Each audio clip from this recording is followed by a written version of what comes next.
Hello, everybody, and welcome to the Gaming Lounge Podcast, episode 81. Once again, I'm your host, Sebastian, and as always, I'm joined by Dory. How you doing, Dory?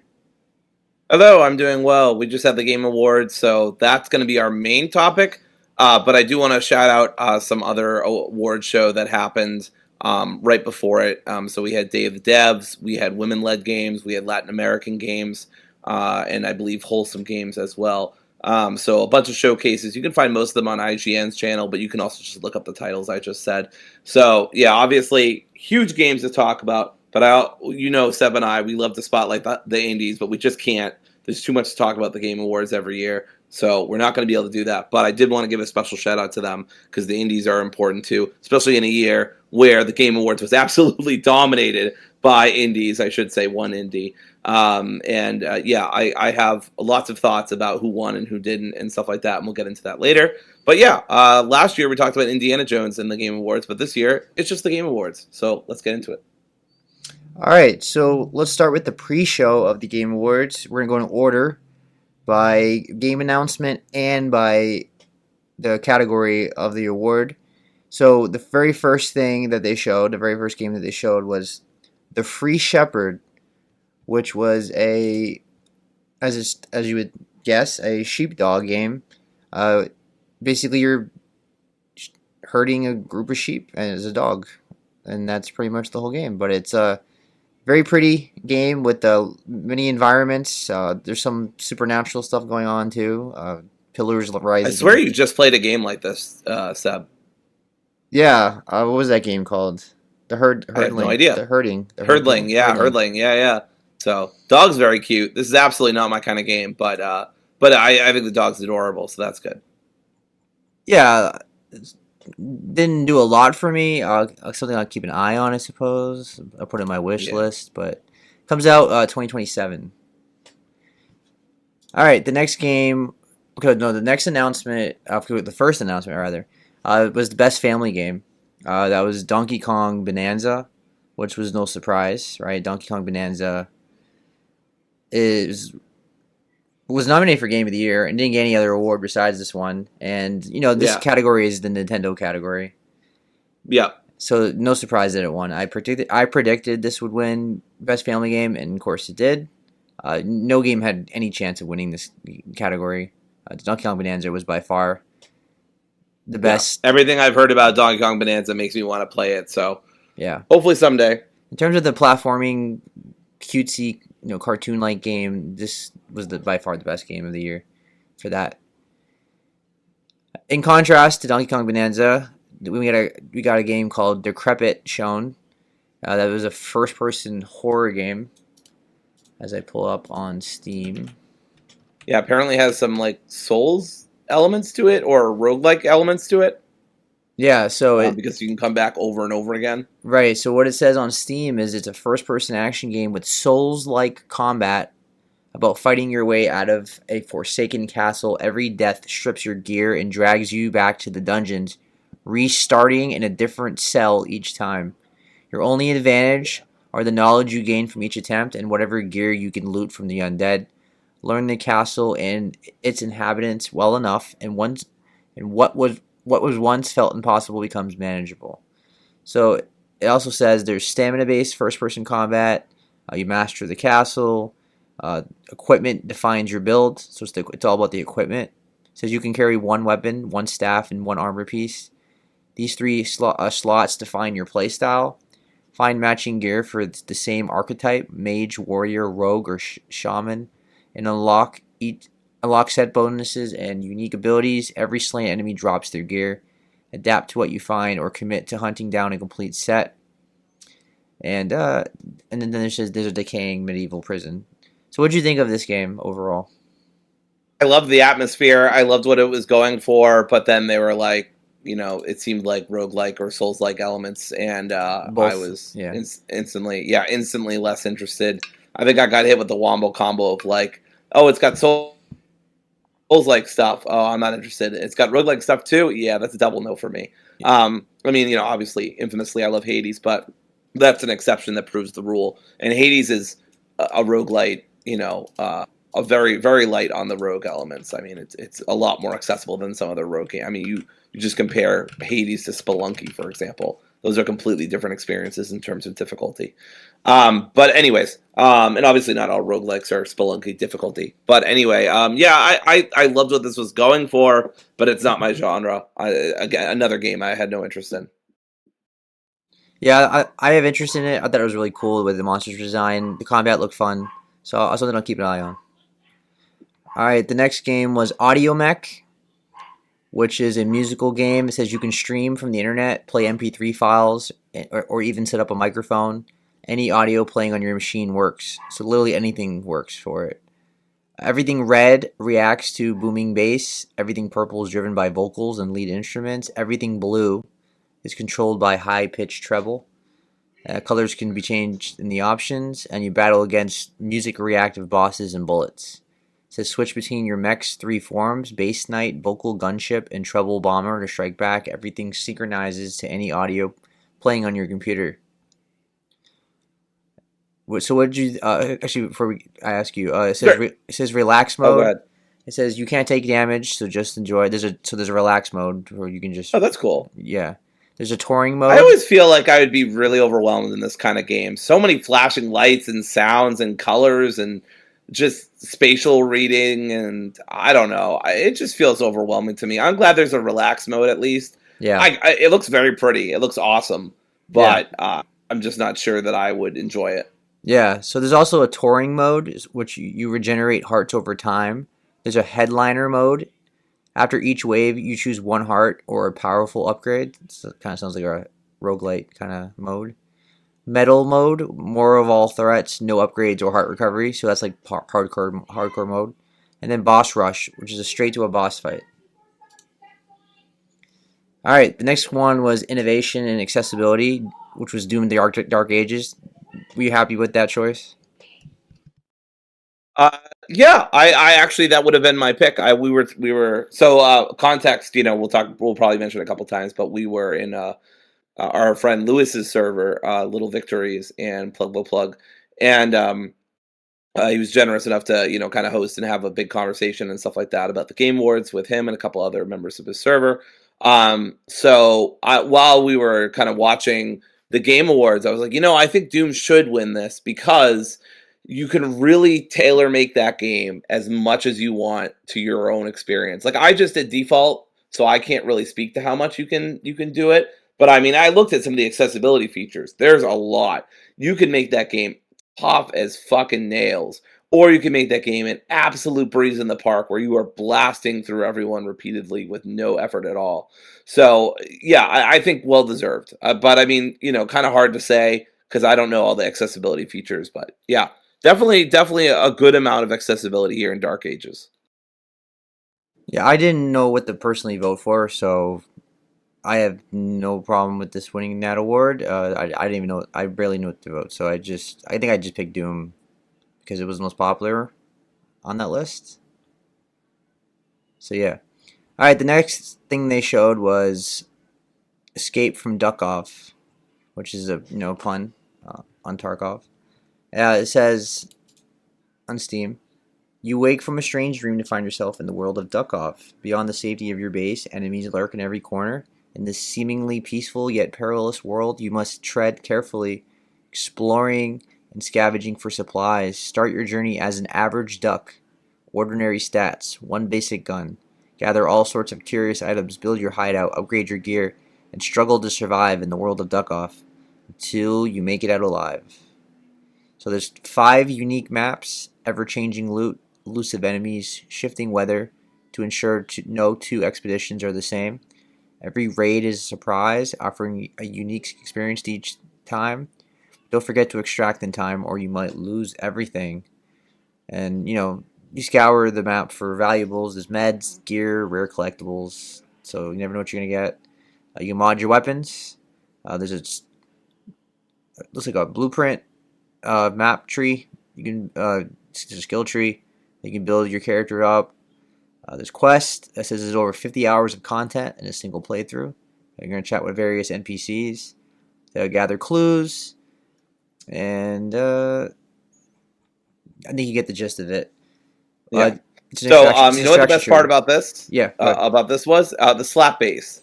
This was incredible. I don't talk about it a lot on the podcast, but I played bass guitar for around 10 years, off and on. As soon as I heard that slap bass, I was like, hell yeah! I don't know what this is. I didn't know it was Escape from Duckov at first. I was like, I'm super in. But yeah, I don't play these kind of games, so another kind of game that wasn't for me. We'll eventually get the games that I like. But yeah, we started off, I guess, in retrospect, but it was the pre-show, so it was like I wasn't salty about it or whatever. But love the fucking soundtrack. I don't know if the whole soundtrack is like this, but that Yeah, kicked ass. The slap bass was so good. and it's available now. It came out October 16th, so it's been out for a couple months. Yeah, it's been out already. That's also why I wasn't sure what it was because I was like, Escape from Duckov has already been out, so like, why are they? I Yep. was a little confused, but whatever. Yep. All right. The next game that was shown was Pragmata, which we know about. Comes out April 24th, 2026. It's from Capcom. So we got a demo for it. It says the gameplay demo sketchbook lets you try out this combat system that engages both sides of your brain, while you also get to experience what it's like to traverse the Lunar Research Station. It supports English and Japanese voices, and some in-game features may differ from the full game. So you played the demo and completed it, right? What did you think of it? Yeah, so I did play the demo. It's very very short. Um, it took me 13 minutes to beat it, and I know that because Capcom times you, because Capcom loves doing that shit. Yeah. Yeah, I first off very slick, very very slick. All the environments looked really good. I had to compile shaders for about 5 minutes or so, but once I did, I had zero problems with the 13 minutes I spent. Obviously, a very very small amount of time to be playing a game to judge the whole game by, but I fought a bunch of enemies. I even fought a boss. There were cutscenes. I had no FPS issues. I had no screen tearing. I had no bugs, no glitches. Again, I know it's only 13 minutes. It's not a big pool of data to pull from, but from the little bit I did have here, very impressive on a technical front. On a gameplay front, I was very skeptical because what you're doing in Pragmata, if you're not aware, is you're shooting enemies, but you're also trying to hack them as you go. And I was like, this feels like I first off, I respect it. I respect anybody who tries to innovate, especially in the FPS genre, which is so overloaded at this point with just generic shooters, right? So I really respect first off that Capcom would take a swing like this. It feels really cool that they're doing that. So no matter what happens overall in the game, I respect the heck out of them for doing that. But Yeah. respect only takes you so far. How did it actually feel? I actually thought, surprisingly, it was kind of intuitive. It took me a little bit. It took me a few tries or so to kind of get the hang of it. Yeah. But I actually kind of liked it. I'm not going to say I loved it or it was like a revolution in shooters or anything like that.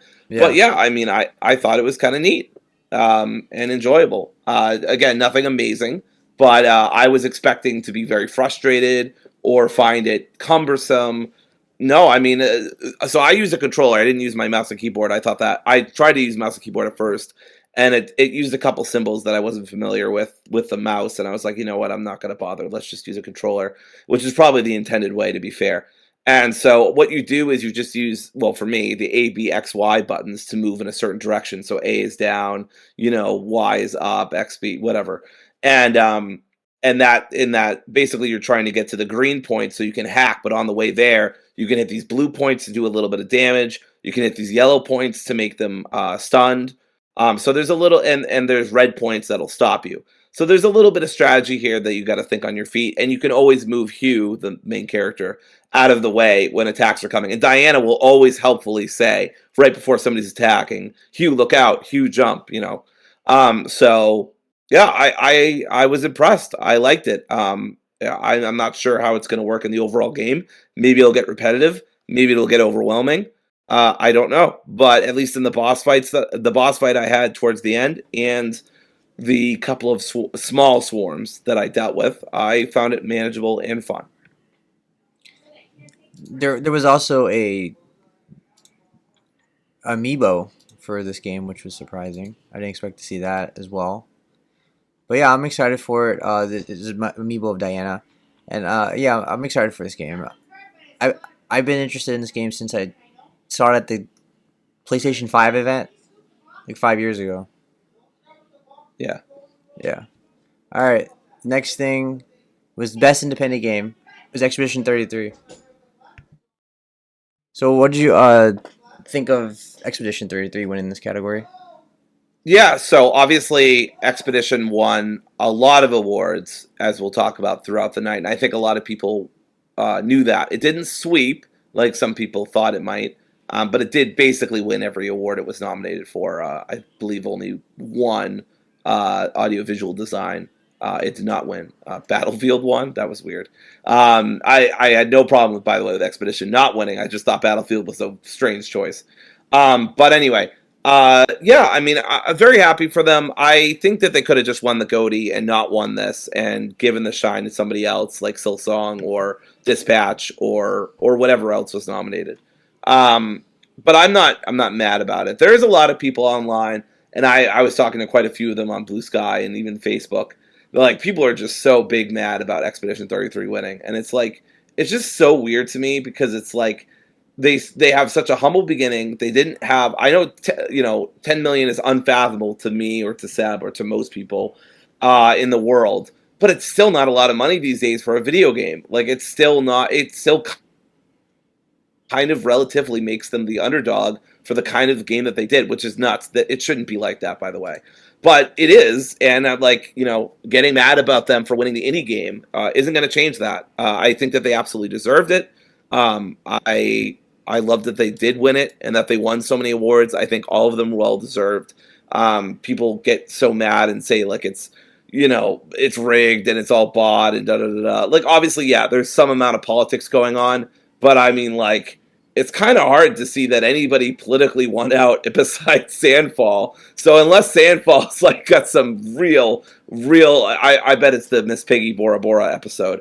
But unless Sandfall's got some real big blackmail material on Jeff Keighley, there's no other explanation for besides them deserving it that explains all the wins they got. But yeah, I mean, I was happy for them.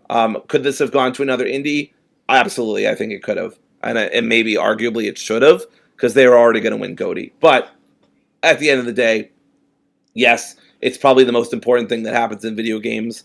It's still video games. It's still an award show. It's not that big of a deal. It's not that like pressing.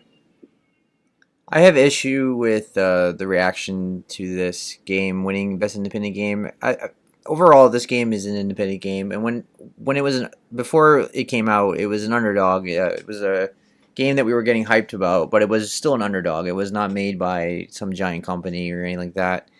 Right. And we were rooting for it. And then ever since it became popular and won many awards, and including Game of the Year, like people have made it like it's some giant EA Ubisoft game, and that's like some AAA RPG, and it's tarnishing or it's overshadowing other more deserving indie games, like it's not an indie game itself. I think it's been really ridiculous Yep.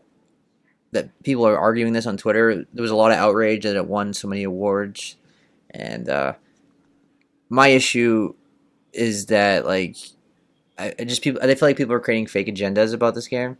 They're trying to paint like anyone that likes this game doesn't like to play other RPGs. Where I would argue that people who have played this game and enjoy this game are probably RPG fans already.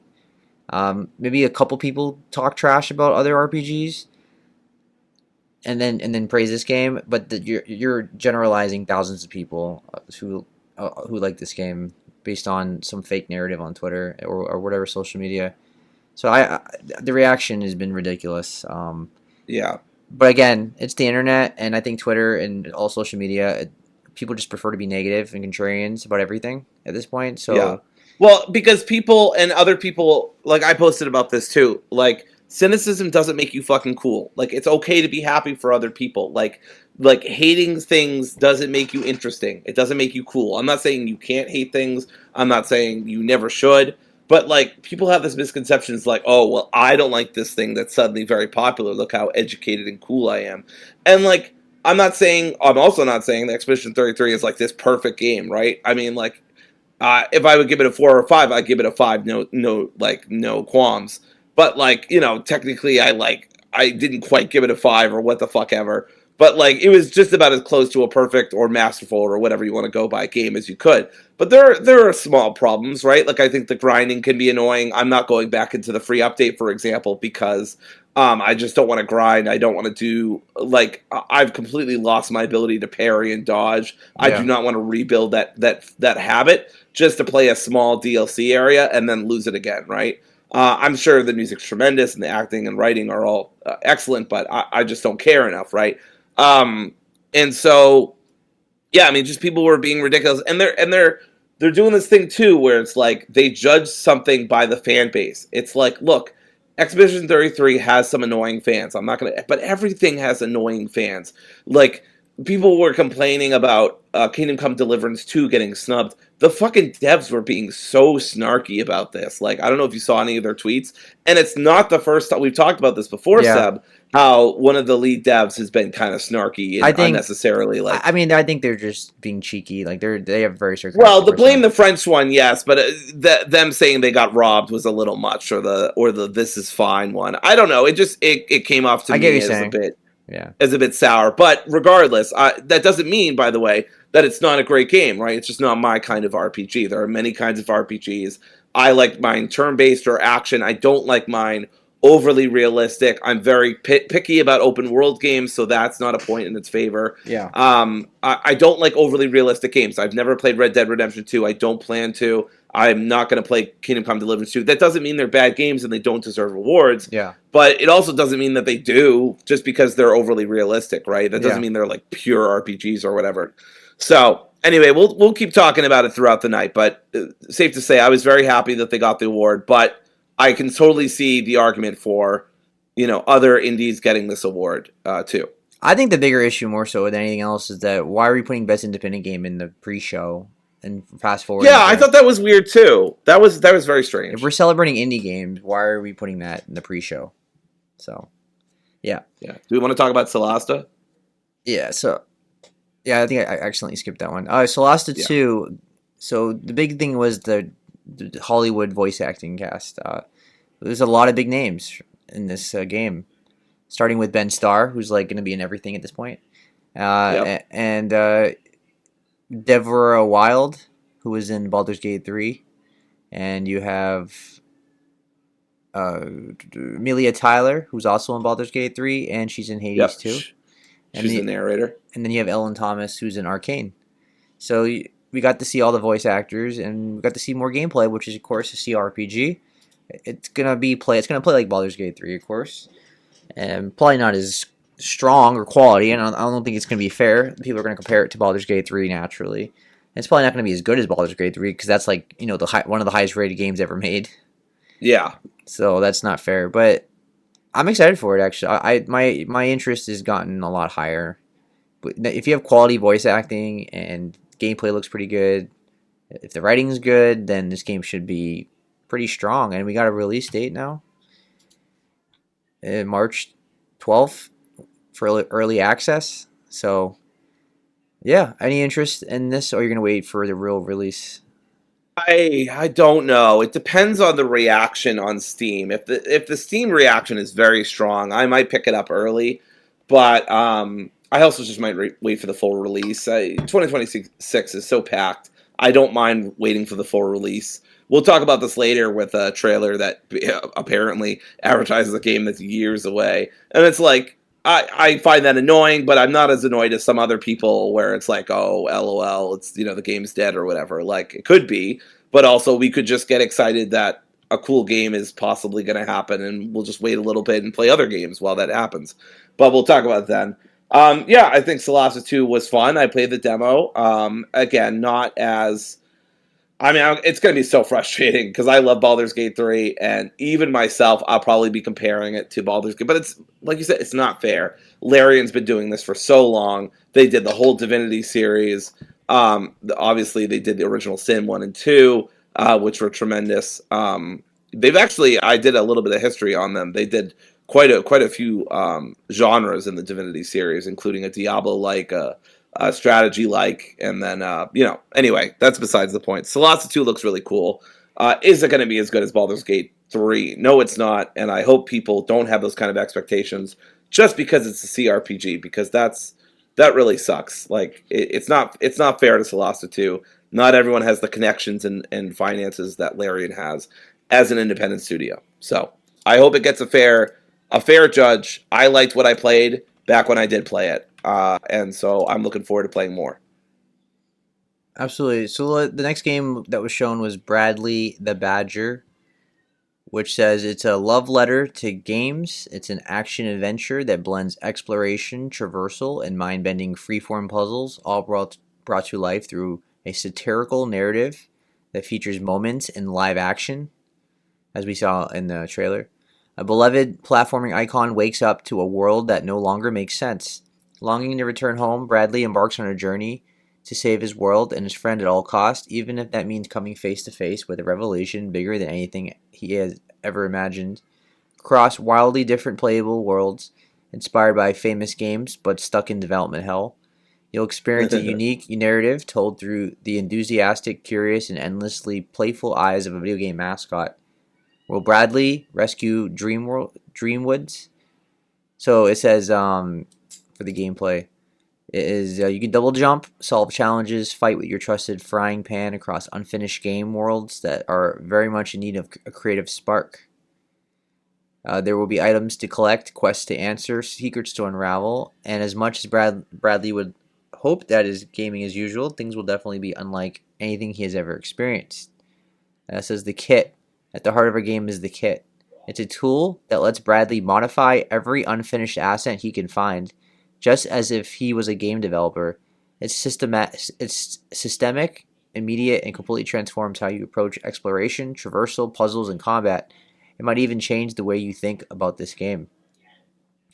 Then it tells us a bunch of functions you can unlock. It says scale. You can shrink or enlarge unfinished objects. You can transfer. You can assume control of every unfinished asset in the world. You can tessellate, make walls temporarily climbable. Explosive, speaks for itself. Make bombs. Extrude.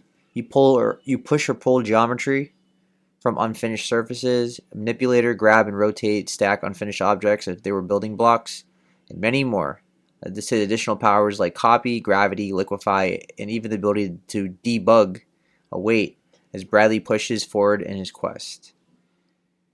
And it's coming in many languages, and it stars Evan Peters, who is a famous actor, of course, American Horror Story, X-Men.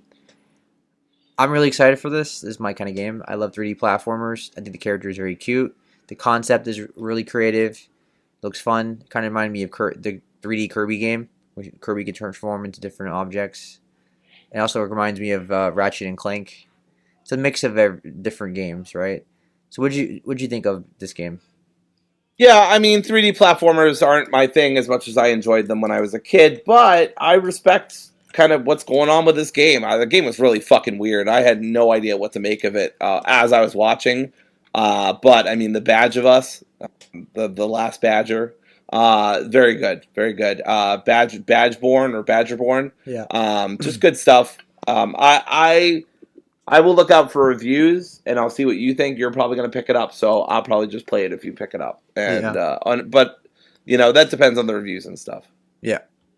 All right, the next game that was shown was Stupid Never Dies, which we couldn't figure out what it was. We just knew it was like very mid 2000s game. It felt like Yeah. to me it felt very PS2 random game I would get at Blockbuster. It had Pump Punk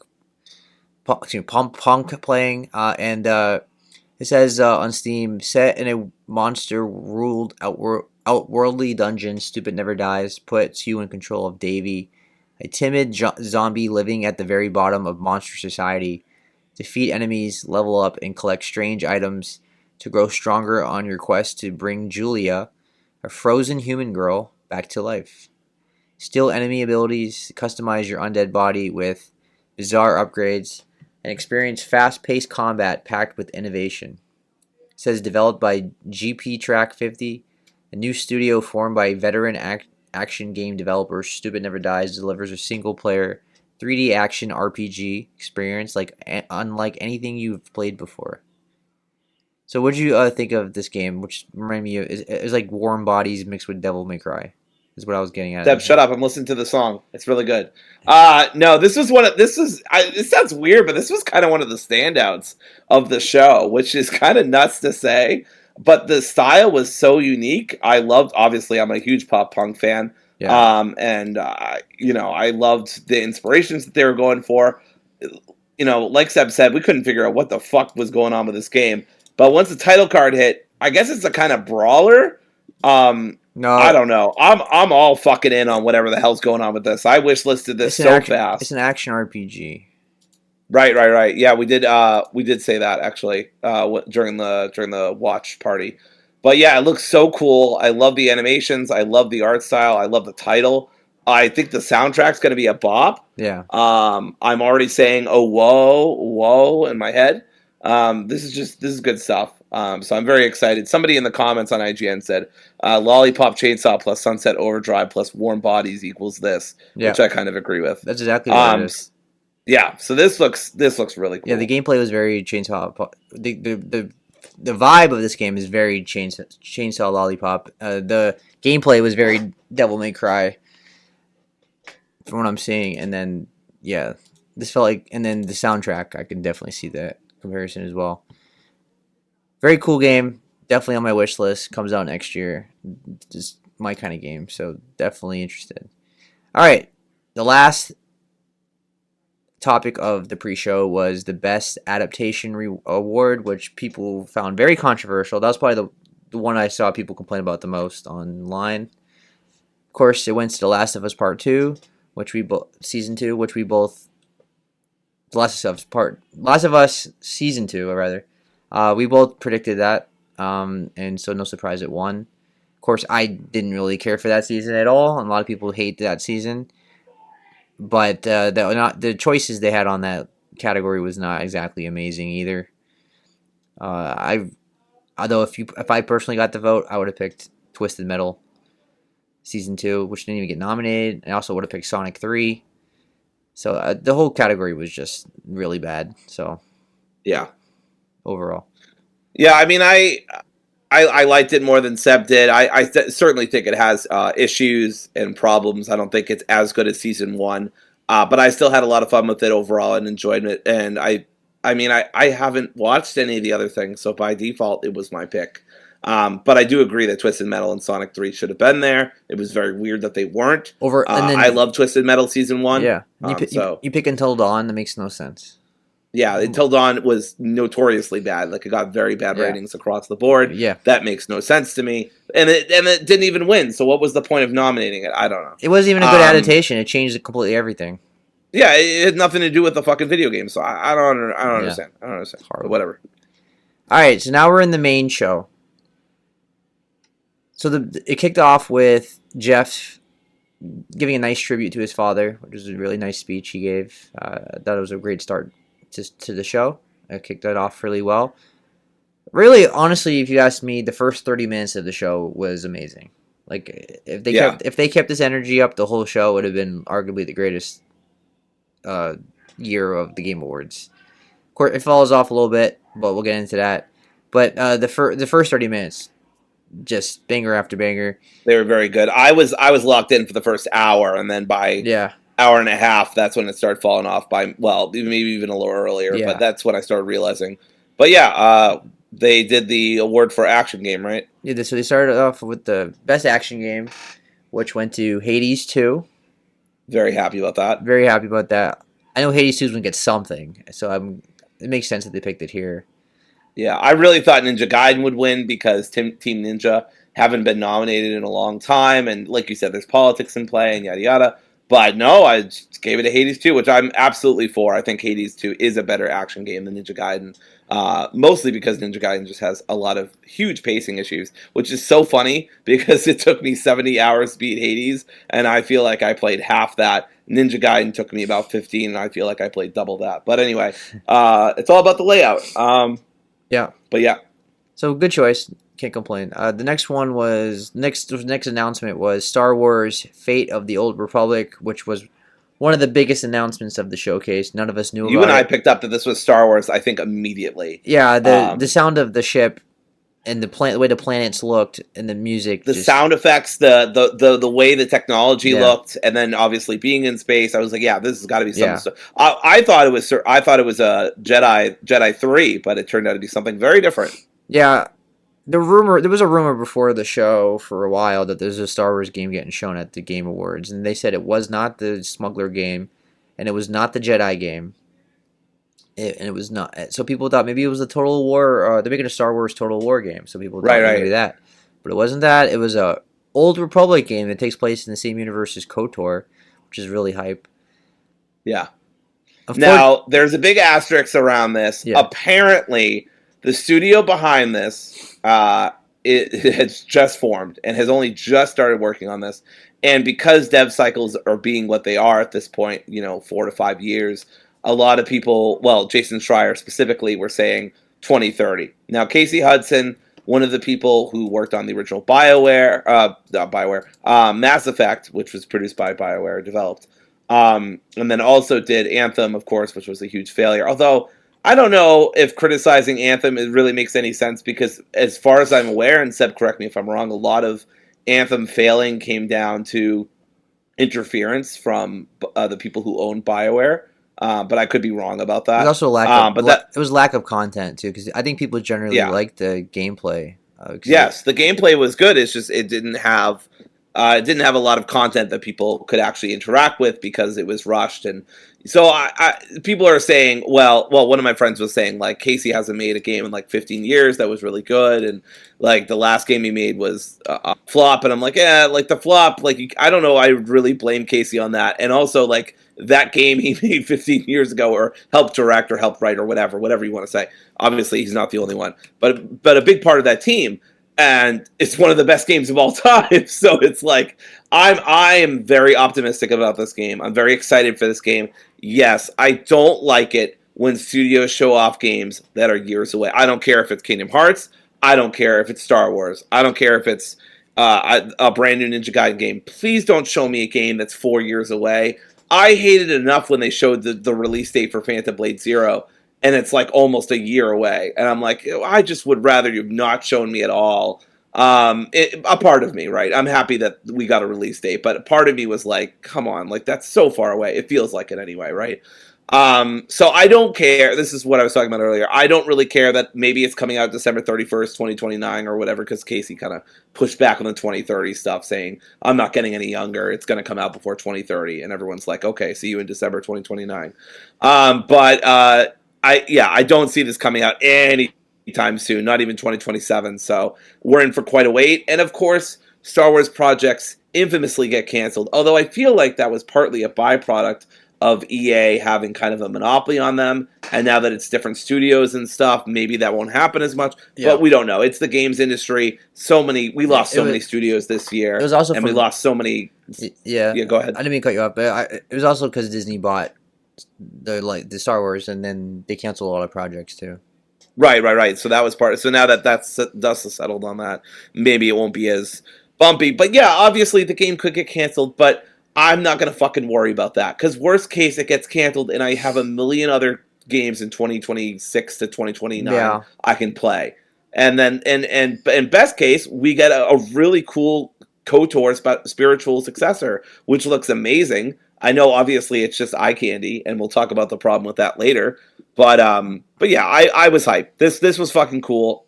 The fact that it's coming out and not for another few years is a bummer, but it's not gonna douse my flames. I'm really excited for this. yeah. This is one of the most exciting announcements of the show because I didn't know about them doing an Old Republic game, and I'll be very disappointed if this gets canceled because I'm already waiting for the KOTOR remake, which has been in Yeah, development hell forever.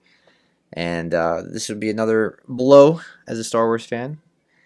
I'm still not over losing Star Wars 1313. But yeah, yeah, I'm excited. But the problem is, this game is not coming out until at least 2029 or something. I don't, maybe 2028. It's just so far away. I just would rather not get hyped for a game that's 4 years away. yeah. So it might not be 2030, but I just don't see it coming out like in 2 years. there would have been something more. This felt like too much of a teaser. So it kind of sours it a bit for me, but still one of the best announcements of the showcase. Of course, as a tradition of the Game Awards, we had the Muppets at the Game Awards, and Miss Piggy she had several segments in the show. She kept flirting with Jeff. It was implied that they had a romantic relationship. Yep. In Bora Bora. Absolutely. Which I don't know how Kermit does. Kermit know about this? Is he aware of this? I don't. Are they even? Miss Piggy? Wow, this is going to be quite a sentence I'm about to say here, Seb. Are Miss Piggy and Kermit still canonically together? Wow, that was a sentence. But I don't know. I don't because they don't fucking. Oh man, I can't get on my fucking high horse about this. They get married in a movie, but then I guess they get divorced or something. Yeah, right. So I don't know if they're seeing other people. I forget what happened in the Office parody with the Muppets. This is a whole other thing, but I hate that Disney does absolutely fuck all with the Muppets. Like there's such a cool cast of characters. I love the Muppets so much. I grew up with them. I grew up with the show, with the movies. I even watched Muppet Babies. I mean, like I fucking loved the Muppets as a kid, and as an adult, I still love the Muppets. Yeah. So I just really last thing, I just really respect, and this has been said elsewhere online, I really respect that Jeff has made it a point every fucking year to bring in a different Muppet. He's like, no, the Muppets are an integral part of the Game Awards, and I will not hear a word otherwise about it.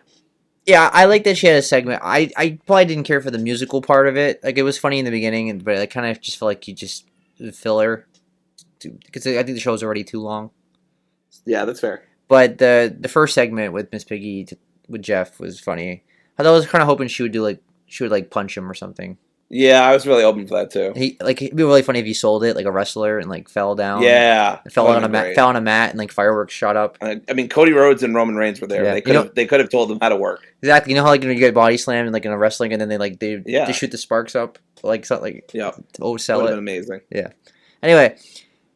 Next, they showed a really cool Capcom ad with Maggie Robertson, and they had that's just so cool. They had Bach and Susie and Max, which are all very popular Capcom streamers / YouTubers, and I thought it was a really awesome ad. And Maggie Robertson has become like the face, the narrator of Resident Evil. She's like in almost every commercial at this point. She's so good. I love her. I love Bach. I love Susie. I don't watch Max as much, but he seems like a really cool guy. Yeah. This was weird. This was like seeing a long distant friend this was like seeing a long distant friend that you haven't seen in like years or something, and then suddenly see them like wildly succeed out of nowhere, and you're just like, oh, that's nice. Like I felt so happy for Bach and for Susie. Like that must be so huge for them. So I that made me really smile. If I had to put it like a top like most heartwarming moments of the Game Awards, this has got to be up there for me. This was very nice. I really liked this. And it's just a fucking ad for a bunch of Capcom games that, ironically, I'm not going to buy because I own most of them or have no interest in the rest. But I don't even care because it was so nice. It was such a nice way. Capcom's been cooking for years, but it's such a nice way to give back to their community and say, hey, we know the members of our community that really show out for us and really care about our products and really obviously it's very corporate, very corporate, very consumerist, whatever, but I still liked it. I still thought it was nice. It's a cool thing to do for relatively, I mean, small streamers, right? I know Susie and Bach are like big to me and you and Max, of course, but I'm not sure. Max is like a massive following. He's a million. Yeah, that's true. He's done some stuff with RGG as well, I think, right? Yeah, Max is a huge. He's huge in the fighting community. Right. But he's also huge. That's what they were mostly focused on with him. Yeah, but he's also huge for like Final Fantasy VII. Like his reaction to the remake of Final Fantasy VII is one of the greatest reactions of all time. It's been shown millions of people, and I love Max. Susie's a great streamer / YouTuber. She mostly covers survival horror. She's a huge Resident Evil fan, and Bach is a famous speedrunner. He speedruns a lot of horror games. He plays a lot of horror games every like weekend and stuff like that. Plays a lot of games, but he's most known for Resident Evil, of course. He's one of the best Resident Evil speedrunners. Resident Evil 3 especially. And he's one of the best Resident Evil players. I mean, I've seen him do so many absolutely incredible runs on Resident Evil 4 remake and the original on his YouTube channel where he does these just insanely hard Yeah. rooms, and I don't know how the fuck he And does he it. he He's very yeah, talented he was in and like funny. yeah, and he got like top 5 in Resident Evil 3, which is like his favorite one. Yeah. He did like I feel like 2 weeks of just Resident Evil 3 runs, Yeah. which if you know is one of the most infamous ones because it's so random. RNG, yeah, Yeah, lots of RNG. yeah. All right. The next game is Soul Frame. I don't think any of us have anything to say about that because Nope. it's a free to play MMO. I don't really play MMOs anymore, so we'll just skip that. John Carpenter's Toxic Commando. I think it looks pretty fun, right? It's a Left 4 Yeah. Dead kind of game.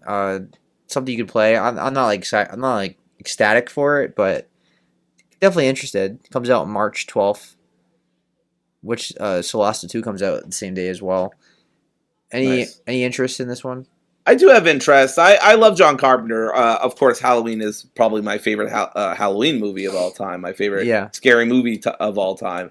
And one of my favorite franchises as well. Of course, there's some stinkers, but overall, I love the series a lot. And so I'll pretty much follow anything John Carpenter does. He's really cool. He a lot of his takes online are very good. He's just a great guy. I'm glad to see him still kicking around, still doing stuff. Even if it's stuff I didn't really expect from him. But Yeah. he's really gotten into video games the last few years, so this is part of why this is happening. But yeah, it looks it gives me Left 4 Dead 2 vibes, and I'm very interested. Yeah. So what it is a 4-player squad game where you fight a bunch of enemies on screen. Says you can revive fallen teammates, share ammo, and cover each other's backs. You can also use vehicles, so you can drive across post-apocalyptic landscapes, which you couldn't do like Left 4 Dead. So that's what makes it a little different. And there's way more enemies on screen. Like there's an insane amount of enemies on screen. Yeah, It reminds me of Days Gone, in that sense. So yeah, this game looks really fun. So I'll just keep an eye on it. But again, it's like it's multiplayer, right? So it could be hard for people to find the friends to buy the game, coordinate, that kind of thing. So there's that. All right. The next game was Divinity, which super hyped. I mean, Larian's coming off Baldur's Gate 3, which is one of the greatest games ever made. The trailer didn't obviously show anything, but it showed a really creepy trailer of craziness. we got to talk about this trailer. Orgies. We people have to talk gore, about this trailer, dude. People, a guy getting burned like Wicker Man, and then he mutates, and then people are having orgies outside around the Wicker, and it was a batshit crazy trailer. It felt very Diablo like, but yeah, if you play Divinity, that lines up with it. So it's very exciting. That was the big mystery that they kept hyping up with the statue. But then it was kind of then people figured it out, and it was kind of obvious that it was going to be Divinity. It was just a matter: is it a remake? Is it a reboot? Is it a sequel? And it turns out this is pretty much a reboot. Really, like that's what it feels like. So yeah, it's pretty much a reboot. Divinity, as I alluded to earlier, is kind of a complicated series. You have Divine Divinity, you have Divinity 2, you have it basically started off as a Diablo-like, and then eventually became kind of like a Skyrim-like, and then became a strategy-like, and then it went to Original Sin, where it went turn-based. Everyone's like, oh, well, it's going to be turn-based because Baldur's Gate and Divinity Original Sin. I don't know that that's true.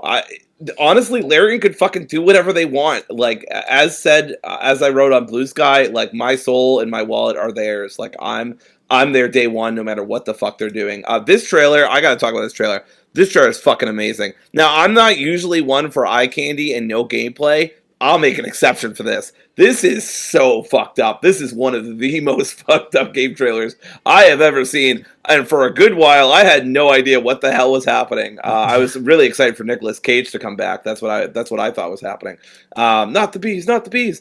But yeah, I mean, this guy gets burned alive. This huge thing of pus opens up. People are, I mean, literally fucking while it's happening. A child is clapping. A horse shits itself. I don't know. It's just nuts. It's absolutely nuts. You've got to see the trailer for yourself. Obviously, if you're squeamish, don't watch it. It says right at the beginning of the trailer, which the Game Awards cut out, by the way, for adult audience only. Now, to be fair, the beginning of the stream did say some material may offend viewers. So, also, I mean, if you didn't know where it was going once they had the Wicker Man situation going on, I mean, you should have hide your kids at that point. Like, come on, what did you think was going to fucking happen? I love the comments on the trailer. The first one is, "This is why I say no when people ask me to go to things. I'm 32 years old. I did not feel old enough for this trailer. BG3 walked so Divinity could explode in a sea of viscera." Uh, Somebody quoted Sven, one of the leads at Larian, who said, "After BG3, we will make a small palate cleanser game." That's the thing, too, by the way. This is apparently supposed to be bigger and deeper than Baldur's Gate 3. I told Kim, I said, I'm so sorry. I'm going to give you another Kim day. I don't know, for the long-time listeners that anybody remembers, I lost my whole month of August to Baldur's Gate 3, and Kim saw very little of me, so I dedicated a whole day to her. Once I was done, I said, "You're getting another one of those because this is going to destroy me." But yeah, I'm very excited. This was probably the most hype thing of the whole show. I don't believe we got a release date or anything like that. But yeah, I believe it's a reboot for Divinity. It's not a sequel. It's not Divinity 3, or it's not Divinity Original Sin 3. I believe it's a reboot, but I could be wrong. I don't think it's not a remake and it's not a sequel. So, I mean, it's either a brand new game or it's just a reboot. I'm not sure, but you can go look it up. IGN has an article about it. Yeah, so yeah, I'm very interested in it. At this point, I'd buy anything from Larian. I mean, they already make great games, but now they're on another level, so they get my full support. All right, the next game shown was For Loop, which was that game from Bad Robot Games, which we talked about last week. It's a tactical 4-player co-op shooter crafted for endless replayability and infinite ways to build the ultimate team together. If you can learn from your mistakes, you might just fail to save the world. It's coming soon, and it says wish list now. PlayStation is publishing it, so it's technically a PlayStation game. But it's on Steam. This did nothing for me. Yeah, like negative. Yeah, for me. This made me less interested in the game. Yeah, I agree. I completely. It just felt so bland. All the characters looked way too attractive. I know this is such a weird point, but all the characters looked like way too attractive and like basic and like I don't know, and just the whole coming back alive again and again and again. Yeah, it was very generic for me. It just had no interest. Yeah, no. As soon as I saw it, I was like, nah, not for me. I won't be playing this. Yeah. All right, the next game was Coven of the Chickenfoot, which it says on Steam. The world of the Coven, the dungeons are plundered and the monsters are killed as heroes move on. An elderly witch quietly gets to work. Gertie has long awaited her moment to prove herself to the Coven, having pledged to counter the so-called heroes in their unbridled pride. She'll require the assistance of an odd creature. It's a charming yet dark character puzzle platformer set in a stylized world that winks at the tropes of a traditional fantasy adventure game. As Gertie, players venture into dark dungeons, lush forest, catacombs of fallen heroes, and mucky bogs that kill all those that dare enter. Gertie is not your typical hero. She won't be swinging swords or double jumping her way past dangers. Instead, she must learn to work with and adapt to her peculiar companion to survive. Gert's new companion is a curious concoction that learns and adapts from its witchy partner. As their journey together, the creature slowly reveals an independent streak and motivations of its own. Built on pioneering tech, Windflower Interactive has created a non-playable ally companion unlike any other, a dynamic, responsive creature that reacts and evolves its abilities and motivations throughout the player's experiences. So keep TLDR. You play as an old lady. She's a witch, and she controls a monster, and you have a companion that follows you. It's going to be played by AI. So my big question for this game really comes down to how well the AI plays. Is it going to be like Last Guardian, where the Last dog, Guardian, right? The dog doesn't follow your commands at all, and it gets frustrating. Right. It's pretty much what this game comes down to. But everything else, I love the idea of it, the quirkiness, the art style. Yeah. It seems like a cool game. I love this a lot. You don't get to play as grandmas enough. I'm probably there day one, even though this is not my genre. Just the premise alone, I'm really interested in. Yeah. I think it looks great. Like you said, the art style is lovely. I mean, I will look at reviews before I buy it, or before you buy it, or we split it, or whatever. Yeah. But like, I'm definitely interested, despite the fact that I'm not usually into puzzles or platformers, let alone both. Yeah. But it seems like more of a casual experience. I don't think it's gonna like test your limits or anything like that. This seems pretty casual to me. So, Yeah, I but we'll agree. see. I'll pay attention to reviews. If I don't like what I'm hearing, I won't get it. And Yeah. and definitely for sure, it's all about that AI. So we'll see. Exactly. All right, the next game shown was Ontos, which is from the creators of Soma. It says it's a sci-fi adventure that takes you to the edge of reality. You are Aditi Amani, invited to pre-purposed moon hotel Samsara by the cryptic legacy of your estranged father, a brilliant mind turned prophet. What begins as a search for answers quickly spirals into something far stranger. Samsara is no ordinary outpost, but a place where reality fractures, where truths and buried beneath layers of deception and obscurity. As you delve deeper, guided by fragments of your father's past, you must confront disturbing revelations about the nature of existence and your place in it. So it says there's a gauntlet of chilling experiments and disturbing encounters that push the boundaries of both science and morality, rather. Each test invites you to peel back another layer of a world that takes you one step closer to the ultimate truth. Confront existential questions that will make you question the nature of the soul, suffering, and the very fabric of reality itself. These trials are not just puzzles, they are provocations. Your choices echo forward, and you must be prepared to face the consequences. Foresight is paramount, but even what you judge to be the best moral actions can lead to devastating outcomes. This description is very like written by someone with a PhD compared to like what other things I read on Steam. Yeah. But the main thing is it's a narrative first person experience. This is what I'm getting Yeah, at. I mean it's basically Soma just with higher tech. I don't mean this disparagingly, but it's basically Soma with higher tech graphics behind it, right? I mean it's psychological horror, first person. Yeah. There's probably going to be stuff about technology and consciousness, which they talk about in Soma. I played a tiny bit of Soma before I stopped playing it, just because I found the UI frustrating and I couldn't figure out what the hell I was supposed to do or where I was supposed to go. Yeah. So I gave up pretty early on it. I might go back to it at some point. It's on my backlog. Yeah. But yeah, I was interested in this, but I don't know. I like I said, I haven't played many other games, and I've only played a little bit of Soma, so I can't say like I'm super excited about it. But I know there's a lot of people who are. Yeah, I need some gameplay, but I really like Soma, so I'm probably gonna like this.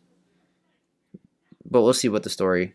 It seems very. I mean, it's very complex, right? It's probably gonna be a very complicated story. So we'll see how that pans out. The next part of the show was Games for Impact, which again, once again, another award I'd never know how to vote for, because how do you determine that really? Because it's so subjective, and they all contributed in different ways.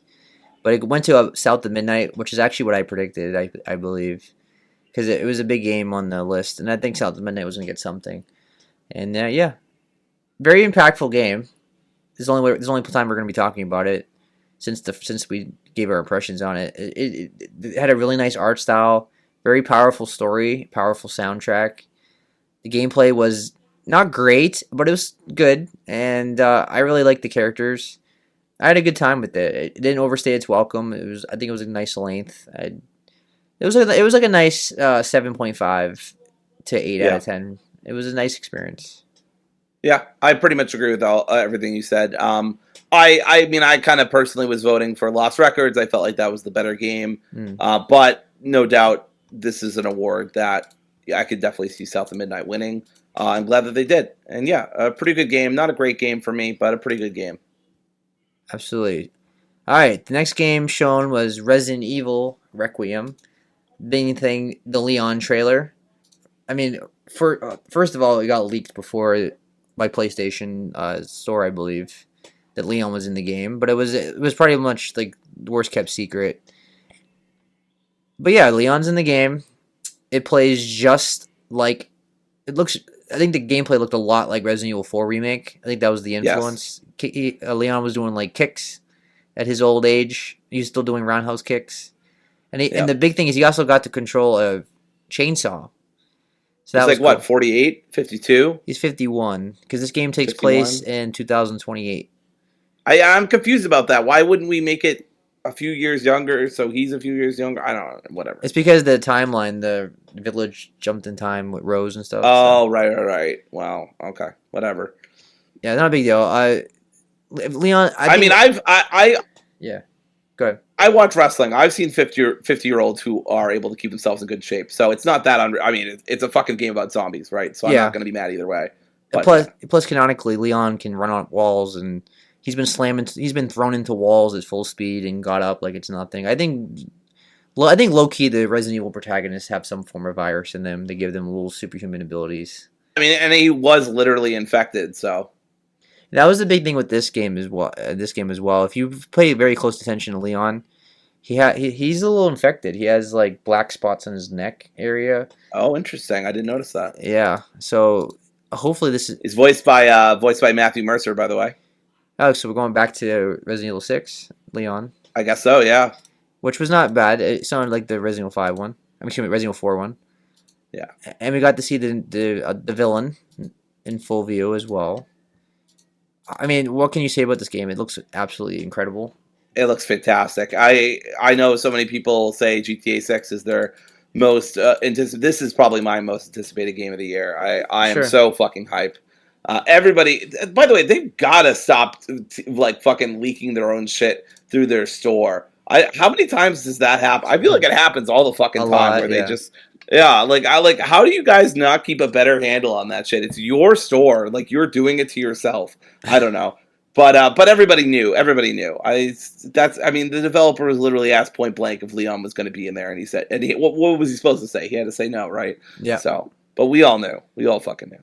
Yeah, I'm so hyped for this game. We talked about this game a lot, and yeah, it comes out February 27th. February stacked, but this is the biggest game. This is the crown jewel in February's cap, so to speak. Yeah, I think I'm very, very excited. Yeah, I think this is the crown jewel of the first quarter of 2026. Like, this is the biggest game. Yeah. The first 4 months. Yep. All right. The next game was Order of the Sinking Star, which it says from the legendary director Jonathan Blow, directed Braid and The Witness, comes Order of the Sinking Star, a massive narrative adventure featuring more than 1,000 handcrafted puzzles designed to put your intellect to the test. As Queen Effia, you are transported to a realm of curious magic, dangerous contraptions, and vicious monsters.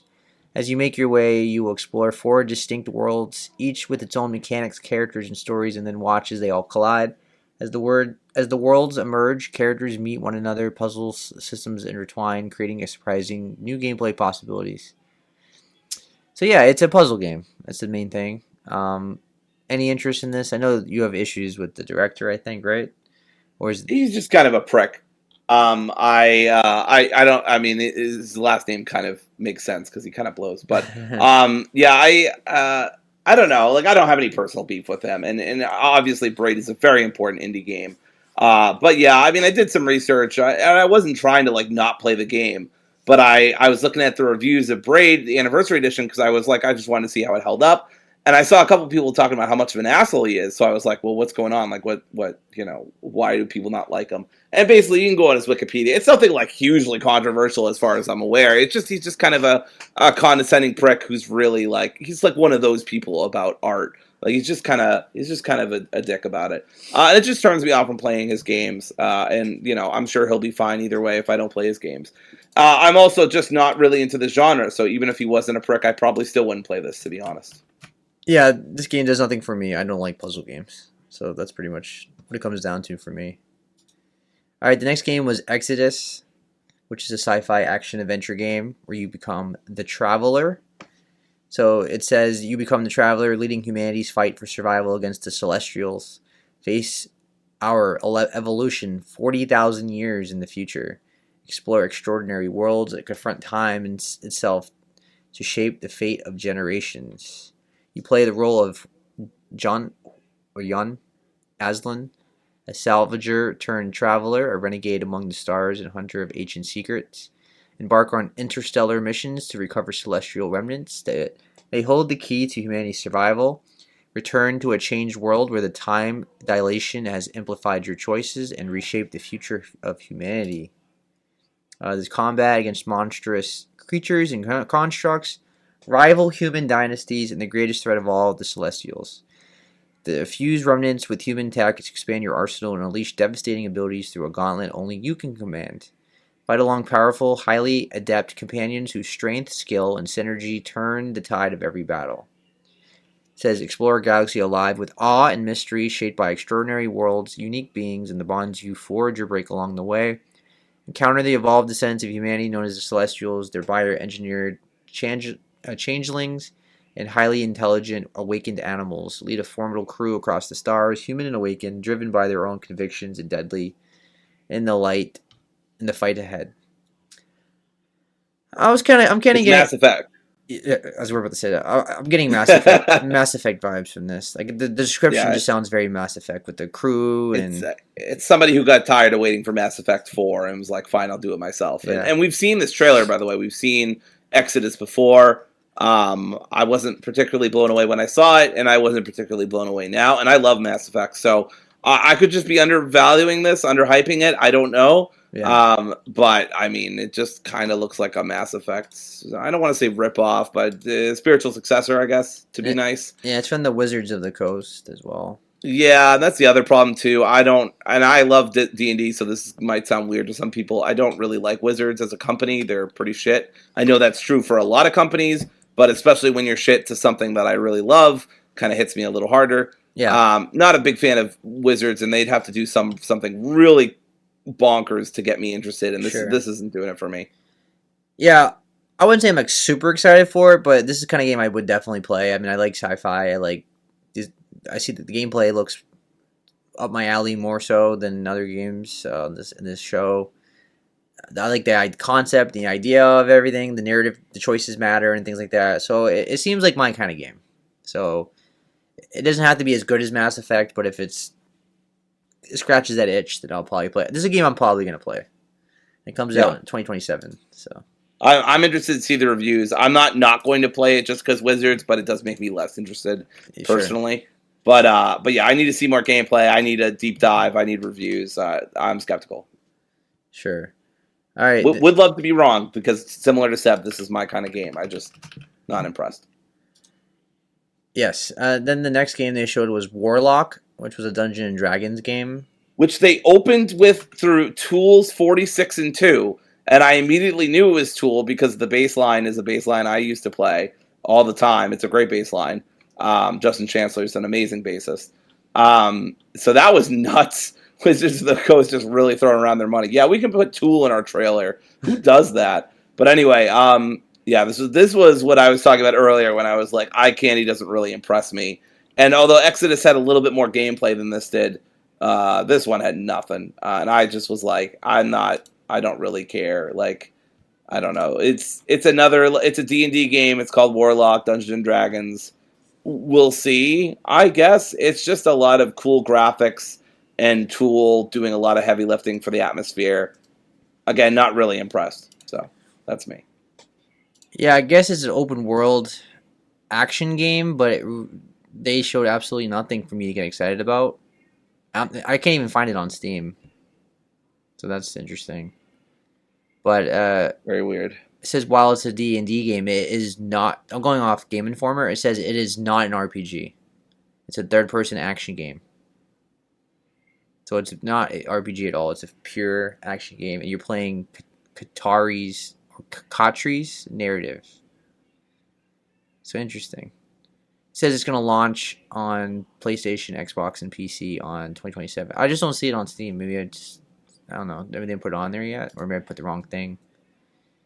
I'm looking in the wrong spot. Anyway, yeah, there's not enough for me to go on to get excited. So, all right, the next game was Screamer, which was the anime car game, which I thought was a cool concept actually. I'm not generally a racing fan, but I'd be more likely to play something like this than like a Forza or something because I'm not a big car person. But it says longing, ambition, vengeance. Everybody has a reason to enter the Screamer tournament. No one's backing down. Join the competition and race side by side with fearless drivers ready to push past every limit to chase what they believe in. There's 5 teams, 5 reasons to risk it all on and off the track. There's soldiers, scientists, criminals, superstars, and ruthless magnates. Different paths now converging on a single focal point, the Screamer tournament. Led by a mysterious master, this merciless competition will be the key to each participant's personal goals. Choose your driver wisely. Each one steers a vehicle that mirrors their style with a bespoke design and a unique ability that gives them an edge in brutal showdown. So yeah, the concept is cool. It's like Mortal Kombat for racing, right? Or like Twisted Metal. And it's anime. It has like a cyberpunk aesthetic. The gameplay looked pretty fun. Usually not my kind of game, but like the jumping back and forth between the gameplay and a lot of the anime scenes interested me.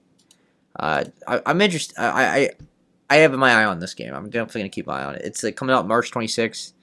It looks pretty fun, actually. What did you think of it?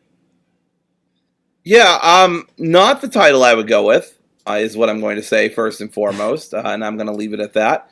I want to see this as an anime, and I have no interest in this as a video game. This is one of those times where it's like, I love how this looks, I love the animation, I love how the characters are designed. No interest in playing it. I don't usually like racing games. The concept is very anime. The idea of it is very anime, right? Like a tournament. It feels like a show I'd watch on Crunchyroll. It's a tournament arc, but for racing. Yeah, exactly. So yeah, I'll keep an eye on it. Not super excited for it, but definitely interested. All right, the next game, which is one of the big announcements for me, was Control Resonant. First of all, I'm happy to see it on Steam because I was always pissed off that Alan Wake 2 was Epic Game exclusive. But it's on Steam, and it says, after years of confinement at the hands of the Federal Bureau of Control, FBC, Dylan Faden's former captors are deploying him at the peak of a supernatural crisis, charged with combating a mysterious cosmic entity as it alters fundamental aspects of our reality. Dylan must harness his newfound powers to take the fight to the myriad threats overwhelming Manhattan. Join Dylan in the sequel to the multi-award-winning Control to explore the expansive zones of a city overrun by the corrupting influences of the chaotic hiss, an invasive microorganism, the mold, and other twisted supernatural threats. On the path to unlocking the full potential of his supernatural abilities, Dylan will also seek out his sister, FBC Director Jesse Faden, as he bids to comprehend and contain the dangers that have spilled beyond the confines of the oldest house to tear our world apart. So this takes place in New York City, right? So it's already bigger than the first game, which was mostly in the building. And then second of all, there's a lot of hack and slash combat in this game, where like you played Control, it was very like shooting combat where she was like throwing barrels with telekinesis and things like that and shooting. This one was very more melee based, I noticed. But it's what you come to expect, right? It's very amazing visuals, very psychedelic, very Doctor Strange like. It's like the first Control game was. It looks like a blast to play. It's a quality game. I think Remedy makes quality games. I'm very excited for this game. What did you think about it? Where the fuck is Jesse? No. Yeah, so I missed this during the trailer, but apparently the old house says to her brother that she's gone rogue / fishing, and now he's up. So I don't know what the fuck that means, where Jesse is. Yeah. I wasn't on the hype train on... Oh, I liked Control, to be clear, and the Ashtray Maze is one of the hypest moments in all of gaming, just for the record. I also love Ati. Ati's incredible. I like Remedy in general these days. I liked Alan Wake 2. Anyway, all to say, I wasn't on the hype train with Control as much as other people. I found the map very frustrating. Although I liked the combat, I did find it, I guess intentionally so, a little floaty at times and a little annoying. Overall, though, a great game. Not Game of the Year award-winning, like some people thought, including IGN for some reason. But a great game. And so I am excited for the sequel. I'm a little curious how they do more open world style thing, because Remedy's games are usually single player because they're so balls to the wall, Yeah. nuts. So I'm curious how they do that, but the gameplay looks really good. The graphics look really good. Of course, the art design and art style and everything they're going for that way seems really good. So I'm excited for it.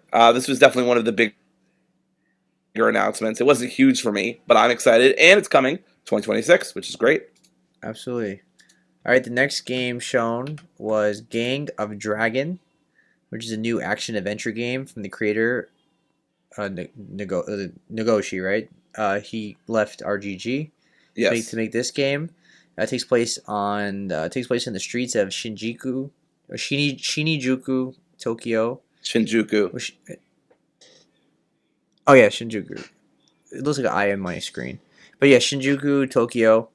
I'm not going to try to pronounce all these names, but the main thing is the story unfolds with heated, intense human drama across the city in one of Japan's largest entertainment districts. I mean, it's like a Yakuza game. I mean, what is there really to say? I mean, the drama felt very Yakuza. The gameplay looks very Yakuza.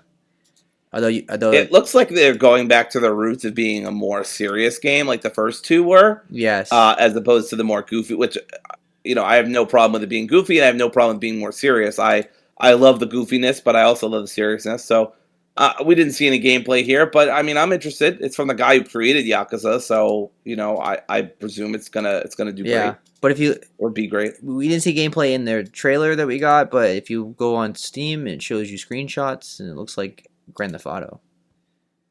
Interesting. The UI looks more of an action game. He's shooting machine guns and Gatling gun, and he's throwing a grenade. And there's a car mechanic, so you can drive a car around. So I'm assuming this is open world, open city. So I guess it's gonna be more of a sandbox, sleeping dogs kind of game. I would assume. Yeah. Not like Yakuza where you mostly just run around the town, right? So yeah, this looks like a bigger Yakuza, and I think it looks great. It's my kind of game. I mean, I'm excited for this. I mean, how can you not be when if you like Yakuza, it's the same guy who created it, right? Like get excited for it. So yeah. All right. Then they showed us the Street Fighter movie. The whole cast got on stage. I actually thought the trailer looked pretty fun. Like it looks like a stupid movie, but like a fun stupid movie. You can't make a Street Fighter movie look not goofy. I mean, it's just the characters are just meant for video games, right? So I appreciate the just going all out with it, and just having fun and making it as game accurate as possible. Have the people all dressed up as the characters, and I can't get over 50 Cent being in it with his haircut, and it's really it looks like a fun movie. The cast seems like they're having a blast. Like it seems like a cool movie to see at the movies. I don't expect it to be some like Oscar-winning movie or anything like that. It's probably gonna get bad reviews or something, but who cares? It's just a good time. I'm excited for it. I kind of have a soft spot for the original '90s one. Yeah. Raul Julia is amazing. He's the best part of the film for Yeah, sure. that was his last movie. And he gave it his all. It was, yeah. Unfortunately, R.I.P. Yeah. So, any interest in this movie or? You know me, I'm very hit or miss with video game movies. I don't really care. Yeah. I think it looks fun. I think people getting all worked up about how goofy it is are kind of missing the point. Street Fighter has never been a super serious series, so like, why would you make the movie serious? Yeah. I don't know. It's whatever. Yeah. I have no real feelings about it. I don't really care. Yeah. I do think it's fun that they called out the Mortal Kombat crew. And Yeah. I hope this is leading towards a crossover movie, which I will also not be watching, but the beef will be fun to watch online.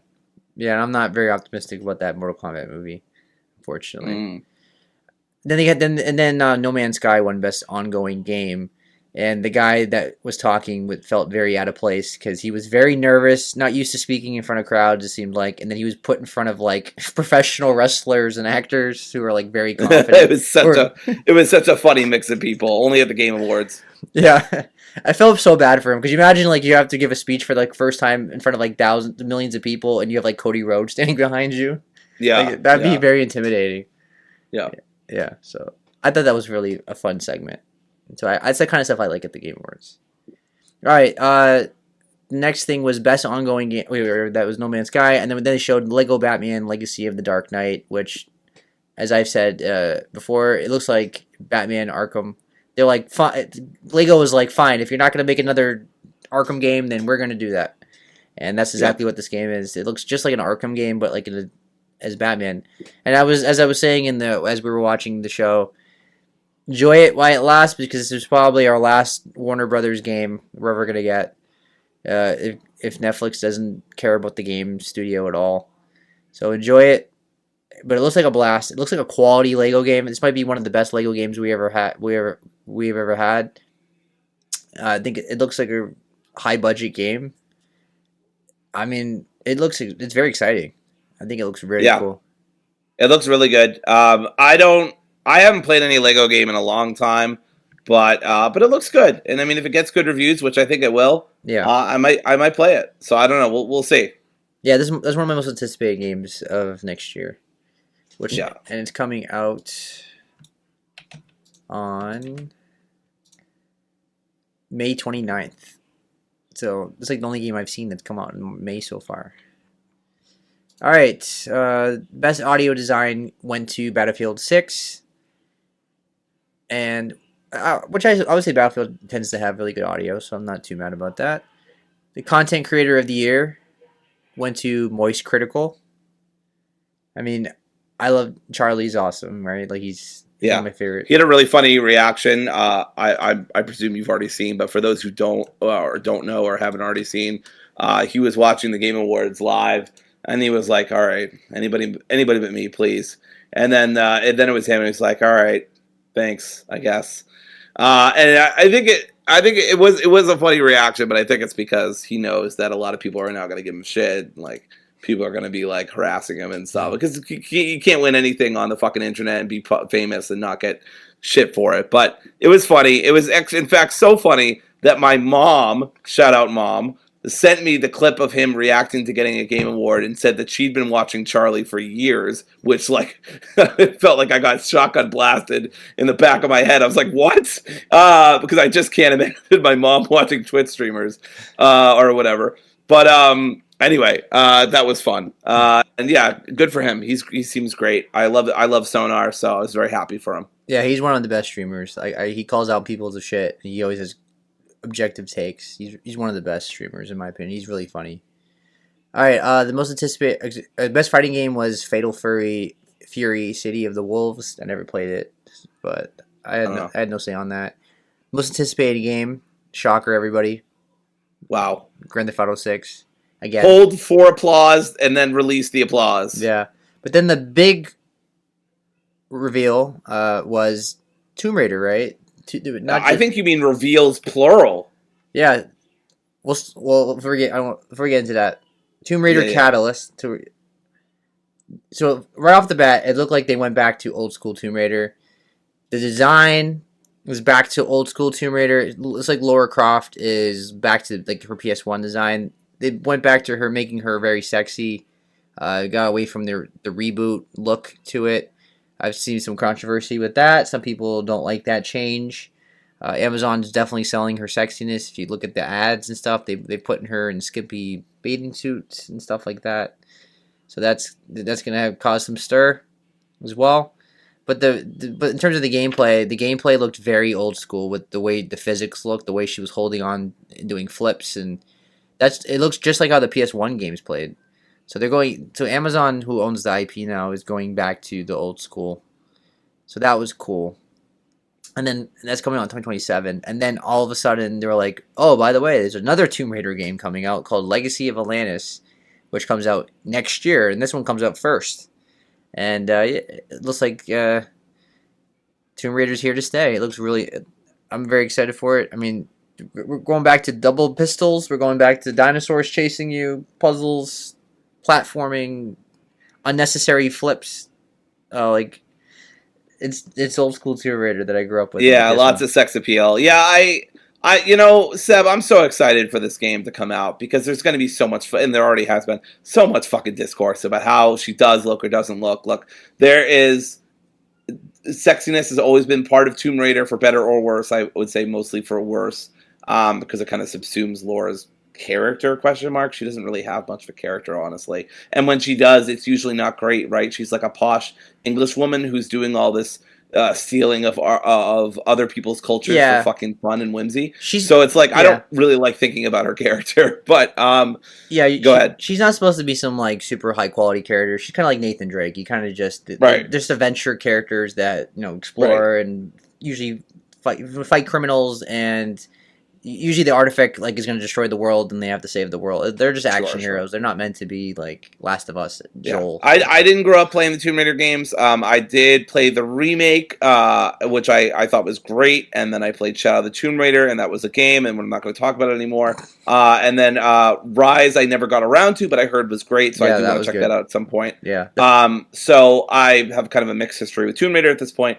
yeah, I'm really going to be fucking sick to death about this discourse about Laura, because like women are allowed to be attractive, but also like objectifying women and just subsuming all of their potential character traits to just having big boobs and a big ass. It's kind of annoying, and I think it's kind of I'm on. selling Yeah, a historical franchise yeah, short. yeah. So I'm on. I guess both sides of it. Like you can make her sexy without like overdoing it. Like don't put her in a bathing suit on the ad for the yeah, game. I mean yeah. that downplays her, but that doesn't mean you can't have a sexy character in a game either. Right. It's complicated because it's become such a stupid culture thing about Yeah, arguing over women's bodies and their appearances, and it's like, yes, of course, like Laura's gear and the stuff she's wearing is not practical for tomb raiding, right? Like you wouldn't wear any of that shit. yeah, But like it's a fucking video. On the other hand, it's a video game, and I don't know how much I really care about that. yeah, And I don't mind if women are attractive in games, but I also don't like that being their whole personality is just, oh, I yeah. have It's boobs and an ass. it's such a mixed So I reaction, don't know. right? Because it's like Yeah, women can be empowering, being sexy and wearing any yeah, outfit they it can want. be empowering. Some women really find that empowering, some don't, and like it's Yeah, fine both ways. But it gets complicated when it's like a lot of the devs are not women. Probably, I mean, I yeah. think the writer is a woman, so that's It good. just gets But yeah. yeah, I it don't gets mean to cut you off. complicated. Yeah, it gets No, hijacked no, it's by the fine. culture war, and it turns into like Yeah. yeah. That's what really what Yeah. it's come down to. But anyway, the game, everybody, I know we got lost in the sauce here a little bit. The game looks cool, and I Yeah, love double pistols. Getting chased by dinosaurs, that's cool. As long as the puzzles aren't too hard, I'm there, and I'll just use a fucking walkthrough. So I'm interested. I'm interested in both games. yeah. I was like, oh, that's cool, and then they did the second fucking thing, and I felt like felt like that fucking meme from Phantom Menace. I was like, this is getting out of hand. Now there are two of them. But I was like, holy shit, there's two fucking two. Shit. Because previously there was like -5, you know? It was so funny too, because when they were like, you know, today we're going to talk about the future of Tomb Raider. I'm like, what the fuck does that mean? The Like, you're future. just going to show a trailer for a new game. But they were like, no, There's two of two new them. games. I was like, okay. So anyway, yeah, we'll move on. Yeah. The next game shown was Forest 3, which opened up to be like a really high quality looking game. It's not popping up on Steam for me for whatever Yeah, I reason. didn't think much of this game. I don't really. I'm not familiar with Forest 1 or 2. The only Forest I'm familiar with is Forest Gump. So Yeah, it was a first person like horror game. It's a new game from End Night. So I'm reading off Game Informer. We are a spaceship bound character, presumably returning to Earth, who is suddenly sucked through a portal or wormhole and then crash lands on a dangerous and disturbing alien planet filled with strange creatures. And in one case, a vaguely human like abomination. There's not much to learn from the first look, but the forest and the son of the forest were received very positively by the community of survival horror fans. right, okay, I have heard of the Son of the Forest. I think. Yeah, which are good games. So there's good reason to be hopeful about this new third entry. So yeah, that's pretty cool. There's not much. That's pretty much Cool. all we got from the game. So there's not really much to talk Yeah. about yet. Invincible Verse. We don't have to talk about that because you don't play fighting games, and I'm not super Nope. interested in this game. All right, best action adventure game went to Hollow Knight Silksong, which doesn't surprise me because I know Silksong was probably gonna get something, right? That would have been very odd if they. And I think, I guess I don't know if Jeff meant to be rude. He was just being a little sarcastic, but I think he made a jab at the devs because they showed up for that or something like that. Oh, right, because they didn't show up. Yeah, Yeah, what did he say? I didn't even hear I it. have to find the actual quote, so I'd have to look Okay, for it. I But missed he it. made a little jab at them. I think it was a playful jab, but it was Yeah, yeah, yeah. some people interpret it as I rude. thought it was kind of lame that they didn't show up. So honestly, they deserve it. I do want to talk about orbitals because I'm really fucking We're not we're not pissed we're not about we're not this. we're not there yet. We're not there. Oh, we're not there yet. Okay, okay. Yeah. Best art direction went to Clear Obscure Expedition 33, which Yep. it's a very beautiful game. And not because it's high quality, not because it's like, high graphics or like realistic or anything. I think look at the environment. How many games look like that? Like it was really colorful and pretty and like, very unique. All the creature designs, the character, everything just was awesome to look at. But I would have I've been fine with Hades 2. I voted for Hades 2 personally, because I just love that art style so much. But you and I both predicted that Expedition 33 was going to win this. So Yeah. best strategy game was Final Fantasy Tactics, which I was very happy it won. Best debut indie game was Expedition 33. I'm not sure why this was not next to the other indie category. I'm not sure why this is just in the middle of the show. But what's the Expedition 33 again? Surprise, surprise. And now we can talk about Orbitals, which is a Switch 2 exclusive. Which disappointed me a lot, honestly. Yeah, it disappointed me a lot too. So this looks really cool. This is like Split Fiction. Well, it's just a co-op game, but it's like a Split Fiction, but just the space part mixed with 80s anime and a killer metal soundtrack. And I'm like, this looks really cool. Like, Seb, we should play this together. And then they're like, Orbitals, a co-op space adventure coming exclusively to Nintendo Switch 2 2020. I'm like, are you? Why? Why couldn't it come to PC? What?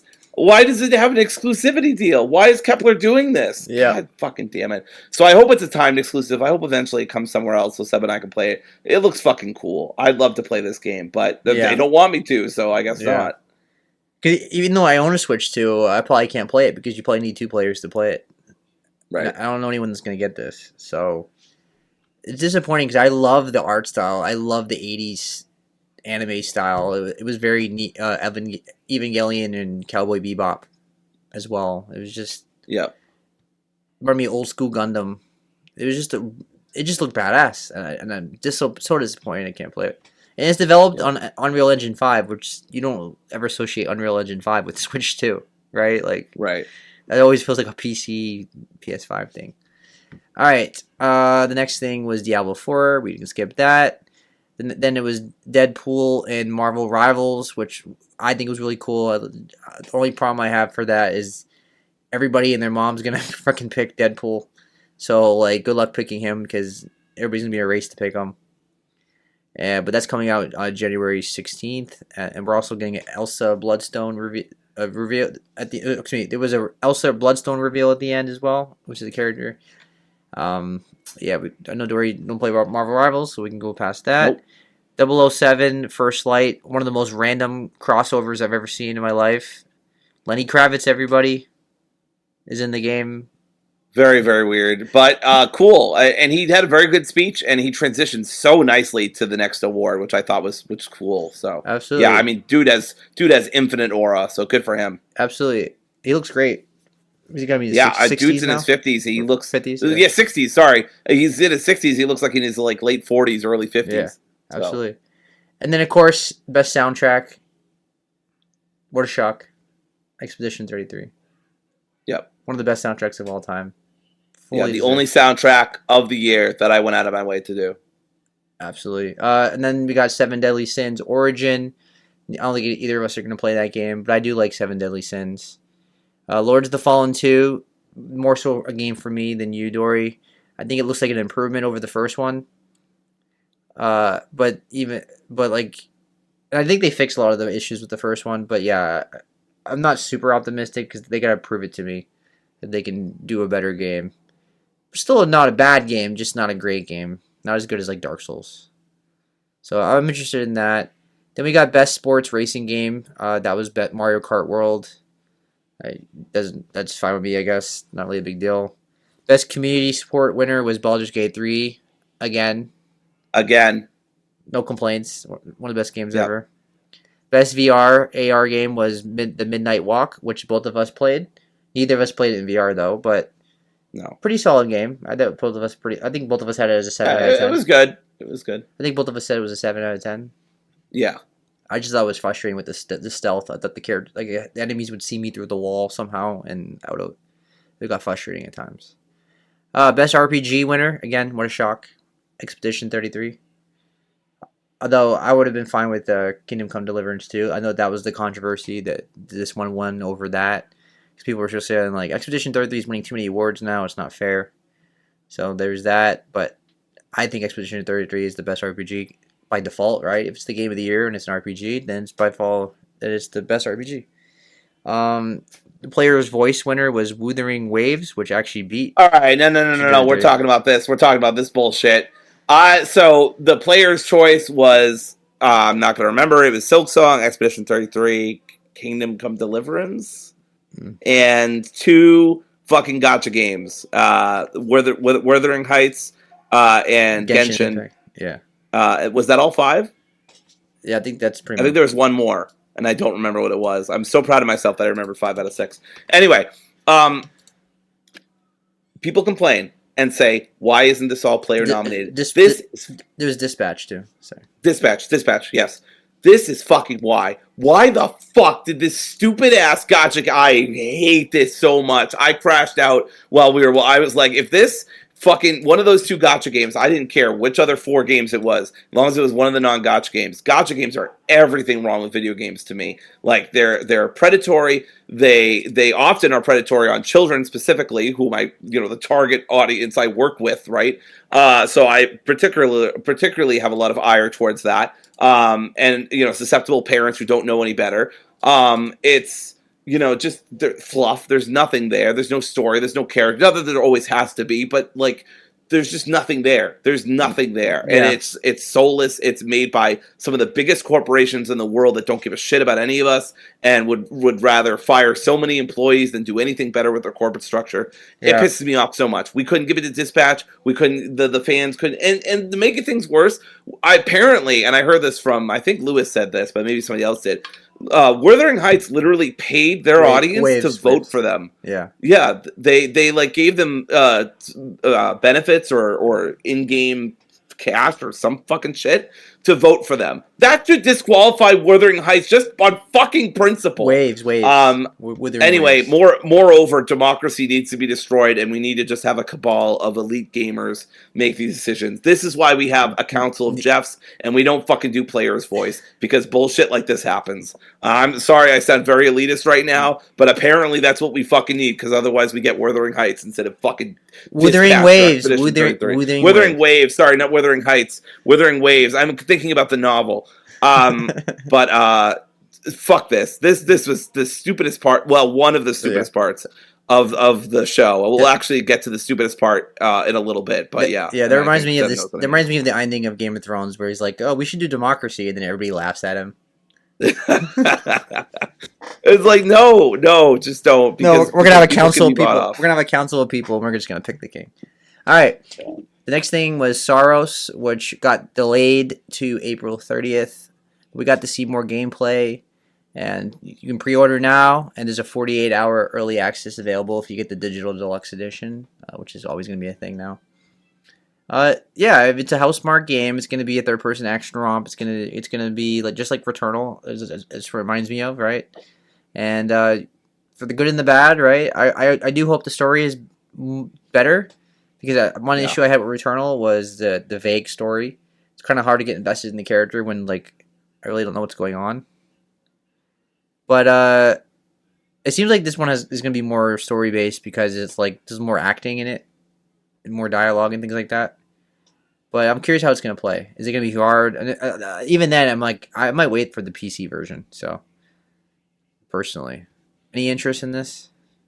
No, and in fact, just to let you know ahead of time, I pretty much have no interest in anything that happens from, with the exception of the literal next game we're going to talk about. The next game and then Phantom Blade, and that's it. There are no other games I found interesting. As you can tell, I think, because Seb and I have been going through the rest of the showcase a little quicker, this is when the showcase had its middle act, when it started dragging. There was just fuck all. and a Yeah. lot of ads, and a lot of AMD ads, specifically in Amazon, and I think there was even some AI bullshit. I'm not sure. Mm. But yeah, just a lot of stuff that I at best was like indifferent to, or at worst I rolled. So Yeah. most of the stuff we're going to talk about, I'm not going to be interested in. Yeah. Besides Phantom Blade, and besides the next game. Yeah, we skipped a lot of ads. This is the part of the show where I was getting bored, honestly. Yeah. But yeah, the next game was No Law, which is from the developer of The Ascent, and it looked like Cyberpunk 2077 a lot. But it's an open world first person shooter role playing game with immersive sim elements. That's coming out on PC, PS5, and Xbox. It's published by PUBG company Krafton. There's no release window yet. It's a cyber noir called it's set in a cyber noir called Port Desire and sees the player assume the role of Gray Harker, an ex-military veteran who left his war-torn life behind for a much more peaceful existence tending his plants. Unfortunately for him, trouble comes knocking and he must lean on his black ops instincts to survive. Neon Giant said to expect a rich story drenched in neon, colorful characters, and big choices to make. If you play through multiple times, you'll find alternate paths and new outcomes. You can mix things up with gameplay too, focusing on stealth or going in guns blazing. It's a single player only game with no multiplayer, and it has nothing to do with the Ascent. Neon Giant insisted. This is a new fictional world, and from the trailer you can see it's more grounded cyberpunk aesthetic compared to the more sci-fi alien-packed world of the Ascent. I thought this game looked really cool. Very interested in it. Not like ecstatic over it, but I thought it definitely interested me. I do like cyberpunk genre, so this was like the one of the few remaining games I was really excited about, or generally excited about. Yeah. It's got noir elements, so I mean we don't really need to discuss this. I'm already in. Yeah. And it's a cyberpunk game not made by CD Projekt Red, which I have issues with. So I know I fucking apparently have issues with everybody in this episode. And I'm sorry. I'm like Eddie Kingston of AEW. I'm like, I got to address my enemies. But I am going to play Cyberpunk next year, by the way. So that is on my list of long games that I want to play. But regardless, yeah, this looked great. I really liked how it looked. Yeah. I like the noir element. If you want to learn more about this, go check out the Game Informer preview where they ask some questions. I didn't play The Ascent, but I always loved how it looked, and it's clear that they've thrown a lot of the love and really passion, from that into this. So I'm very excited. Noir is great, and Cyberpunk is great. So I'm probably there day one. As long as it's good and as long as it's not rushed, I'm probably there. All right. Then best multiplayer game went to Arc Raiders, which very controversial because people AI and all that. Yeah, AI, but it is a huge game. It is a huge game. People love it. I get it. If it wasn't for the AI voice, I literally wouldn't give a shit at all. I'd be like, yeah, that makes total sense. It looks fun. It got great reviews. They just had to fucking ruin it by using AI voices, even though they're getting tons of money. But whatever. I'm not that upset about it. Whatever. Yeah. Then we got Total War at Warhammer 40K. And it's from Sega, of course. It says, Total War's award-winning fusion of turn-based strategy and colossal real-time battles descend into the grim science fantasy universe of Warhammer 40,000. It says, command your iconic factions, the Space Marines, the Orcs, the Eldari, and the Astra Militarum. And customize your war machine. It says step into the battle with renowned sub-factions and warlords for the Warhammer 40,000 universe. Personalize your army, modify your warriors. You wage war on a galactic scale. You can fight to determine the fate of entire worlds, conquer strongholds, bombard enemies from orbit. That's a cool concept. Engage in devastating combat. It's what Total War is, right? It's a strategy game, turn-based strategy game. I think it looks really cool, actually. I don't play a lot of turn-based RTS games a lot, but I'm interested in this. Not like ecstatic for it, but I'm definitely interested. I'm sure you have no interest in this because you don't. I never. No, I do want to highlight something because it's not on the list, and which is fine. There was a lot to cover. But Felicia Day came out at one point. I love Felicia Day. And she highlighted this organization called Girls Make Games. Of course, all the fucking incels and assholes online are mad about it. I don't care. Fuck you. And they highlighted two girls who have gone to the camp and and being able to use that and make games for themselves. Of course, there was the women-led gaming, which the comments were on that were fun too. But yeah, I mean, it's just men proving over and over again, and largely it is men proving over and over again why this is so needed in video games, because they are constantly trying to make women feel. I'm generalizing, of course. There are some men who are great and who are allies, but a lot of men online specifically are being assholes and like saying, "Oh, this is so woke. Why isn't there stuff for boys?" Which is ridiculous because there are programs for boys. In fact, they lean more towards boys because of the gender stereotypes anyway, and there are programs for both genders, so it's ridiculous. But anyway, I just wanted to highlight it. I thought it was really cool. I'm not going to be talking a lot for a while because there just wasn't a lot towards the end of the show that appealed to me. But this was cool, and I thought this was great, so I just wanted to shout it out. But yeah, go ahead.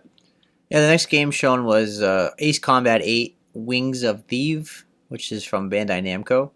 It says, step into the cockpit and take flight as an entire pilot across stunning skies, enter intense dogfights, eliminate threats, and rise through gripping missions to earn your wings. The game is developed by Project Aces, the acclaimed team behind the franchise.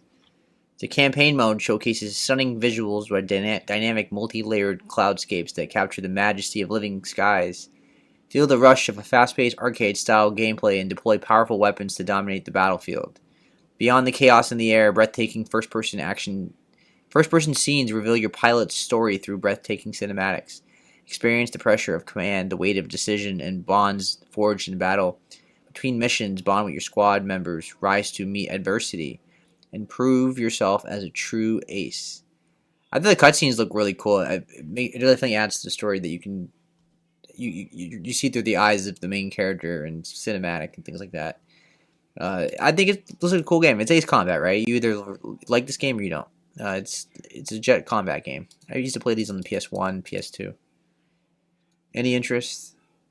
No, the games like this make me nauseous. I tried to play Rogue Squadron and I really wanted to like that game, and I couldn't play it for like more than an hour. I started getting queasy. Gotcha. No worries. Yeah, so I'm interested. Not super excited for it. Then we got Star Wars Galactic Racer, which is it sounds like, a racing game in the Star Wars universe.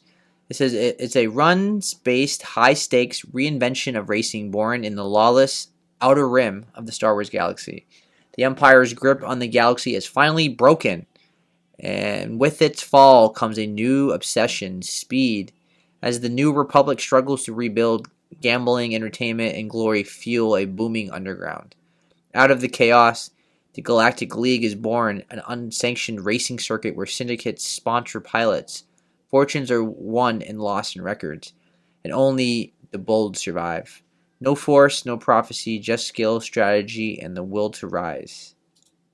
It says you can slam, shunt, and take down rivals across varied circuits, where there are no two runs play the same. The greater the risk, the greater the reward. Survivor dangerous underground sport. Build your own, customize your own craft, battle rivals in multiplayer game modes. There's PvP grudge matches. You climb the rankings and earn rewards. Prove yourself through intense rivalries and escalating challenges. And yeah, it's like pod racing, right? It This looks is like pod racing. it looks really good actually. I'm just curious about like how much content is going to be in it. It's really what it comes down to. Is it going to get old after a while? It's going to be I think it's going to be popular in the multiplayer space, so people are going to play this and stream it a lot or whatever. There's going to be people are going to be competing against each other in rankings, like a leaderboard and rankings and all that.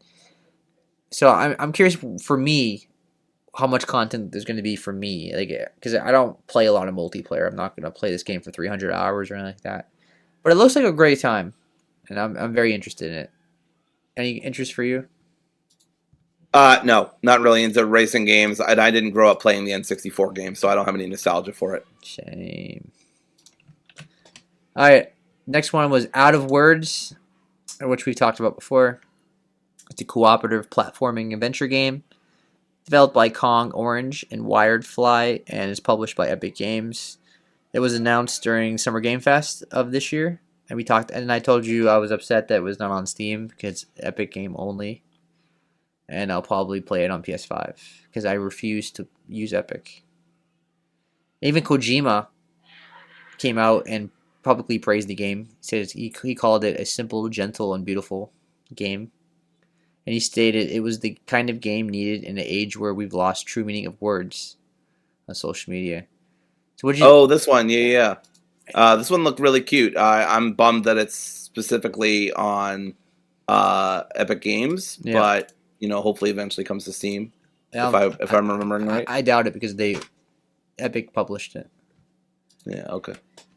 Yeah. Anyway, then we had Arknights Enfield, which is an upcoming free-to-play action role-playing game. Doesn't do anything for either of us, so we can move past that. Yep. Though they did have One Republic singing a song for them. Now there is a game that interests the both of us. Yep. Which is Phantom Blade Zero. Hell yeah. We got to see more gameplay, and we got a release date finally, which is September 8th of next year, which seems very far away, but you'll be here before you know it. What about the new gameplay or the new trailer that interests you? What did you like about it? I mean, it's just so fluid. It looks so good. I must have watched over an hour of gameplay at this point. Yes, me too. Yeah, I mean, I figured out it was Phantom Blade Zero pretty quickly. Yeah. Go ahead. No, that's it. Yeah, I said yeah. Oh, okay. I just want to make sure I wasn't cutting you off. But yeah, I mean, it looks amazing. This is kind of what Wukong did like a couple years ago. It looked incredible. This looks incredible. The action looks so consistent. It's a hack and slash. It's not a Souls-like. There's accessibility features. You don't have to fucking bash your head up against the wall if you don't want to. But it looks so rewarding.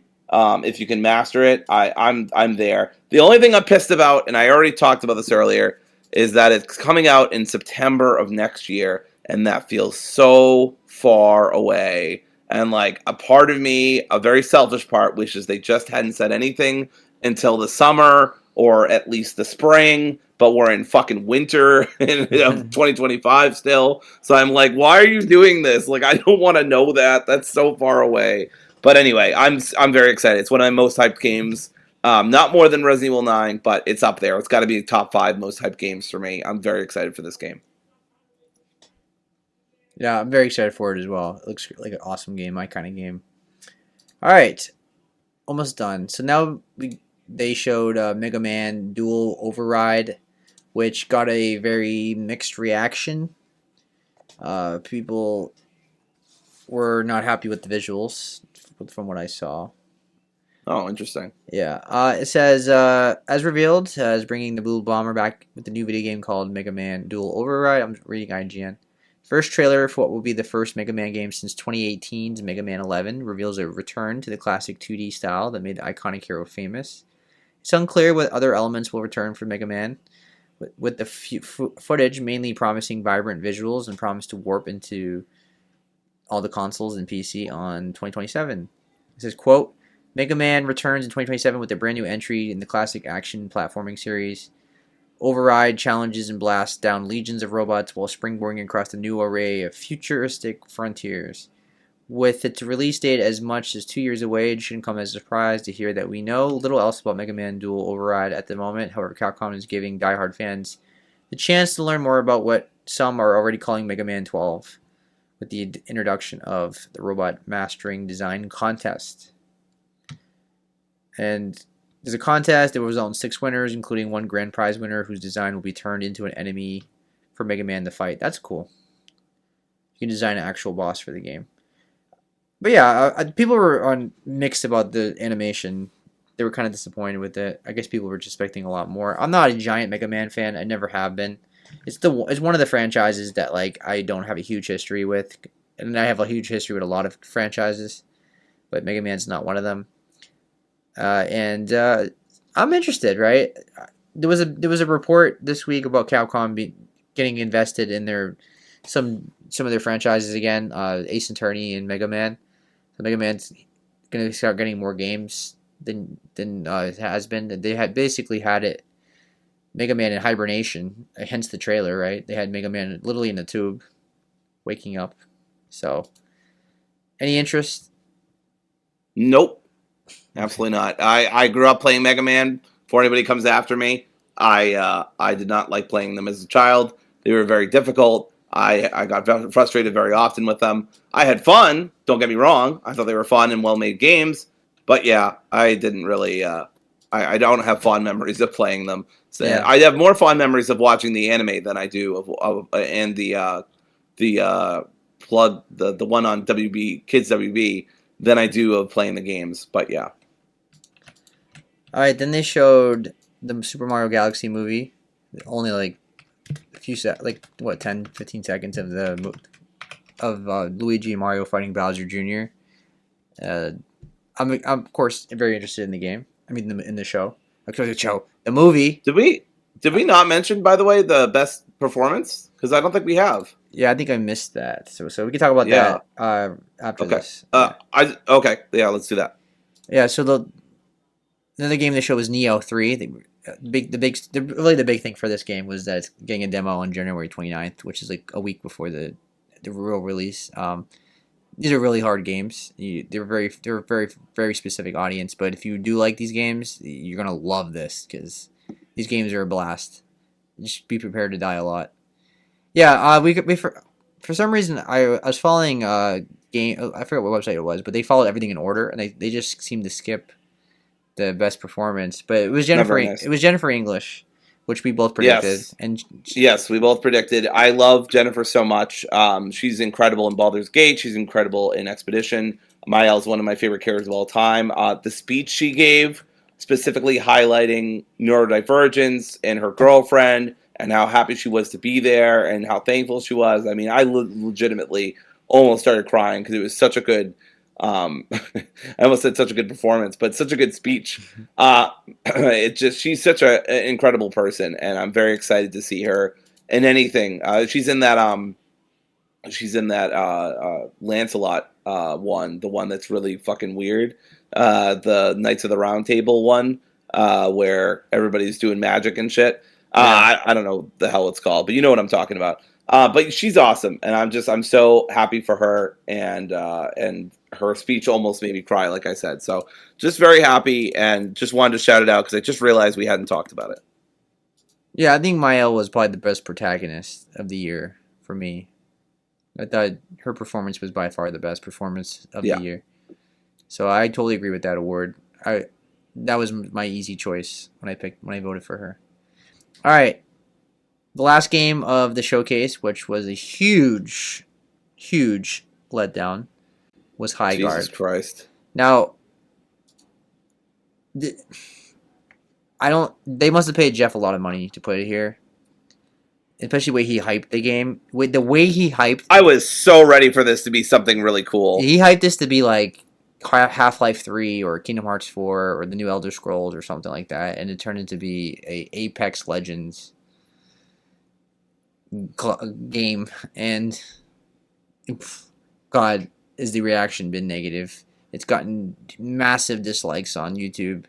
It's gotten major backlash on social media, and everybody's saying it's going to be dead in 6 months, including me. People are calling it Concord 2. It's not looking good for this game. I had a bad feeling about this game as soon as I saw that guy's haircut. I was like, oh, it's this game. Once again we're doing the millennial haircuts, which I've never seen in real life, to be honest with you. It's like, oh, I never see that haircut in real life, and I'm a millennial. They're obsessed with it though. This was so incredibly tone deaf. I thought giving it to Arc Raiders was slightly tone deaf, but I understand that because like they didn't use generative AI for the atmosphere, and like they only did it for a couple voices. Like it's a very, very minor part of it. It's still part of it. I still think it sucks, but I'm not excusing it. But I understand it more than I understand this. This was shit. This sucked. I still think the show overall was solid. I think this is the best Game Awards they've probably done since I started watching. But which isn't super high praise, by the way, because I think most of them are just like good or pretty good. This one I think was solid, but anyway, this sucked. This was such a downer ending. I mean, thank God, like we did the Game of the Year stuff after this in the orchestra, because if not, I would have had such a bad taste in my mouth. Yeah, this is so stupid. High Guard. It looks dumb. It looks bad. It looks bland. I can't believe Jeff hyped this up so much. This just looked terrible. Yeah, this is the worst game to close with since that Fast and Furious game when they had Vin Diesel and the cast on Oh stage. God, yeah, that's right. That game was like a 4 out of 10. Oh yeah, yeah. This game is dead on arrival. I just don't see it succeeding. The reaction Yeah, is just too negative. It, we've seen this countless times. When a multiplayer game kicks off with such negative publicity, it doesn't succeed. It just doesn't. You need these games to have long legs because they're multiplayer and you require a huge audience. And it's not to say this game looks like shit. I mean, it looks like quality. Like in terms of the quality, it looks AAA. I mean, the animation's clean and like the combat's not horrendous or anything. It's just incredibly generic. Like it's not like it doesn't look like some shitty mobile free to play game. It looks like a AAA game. It just seems tone deaf. We don't need another hero PvP raid shooter. We just don't. it's so bad, and it's just it. This should have been in the middle of the show. You know what they should have done? They should have finished. I know this wouldn't have been perfect either, but they should have finished with either Control Resident, which I think Control Resident was probably the move. But they could have done that, or they could have switched things around, have High Guard be the opener, and Old Republic be the finisher. Right? I know Old Yeah, Republic there wasn't gameplay yada yada. But that should be the still, finisher. The Old Republic that should have been the finisher. should have That's been. so fucking hype that they're doing a spiritual successor to Yeah, KOTOR. Like that's huge. I would. Even if it's Yeah, like not gameplay, but Casey Hudson's involved. Like that's cool. yeah. I don't understand what Jeff was thinking here. This was bad. I would have And started. I would have go started ahead. the show with Control, and I would have Yeah, ended with Old Republic, and I would have had this game yeah. in the middle. I mean, I just feel like he wanted to satisfy somebody. This just looks like Overwatch. I mean, we've done this before. It's a bland hero shooter, like Seb said, and like graphically, like the environments look fine, the FPS looks Yeah, nice, everything was but fine. I just don't want it. I don't, and it's free to play, which means it's probably gonna be microtransactions. I mean, what are we doing here? Hmm. Is it free to play? Is that confirmed? It is free to play. Yep. Okay. Yeah. Yeah, this is dead on arrival. Yeah. And what's so funny is I think I said the date January 26th last time. I don't know what I was talking about. But if you remember, I said that very specific date, January 26th, is the day that Kingdom Hearts 4, I think, should come out. Instead, I got fucking High Guard. But anyway, whatever.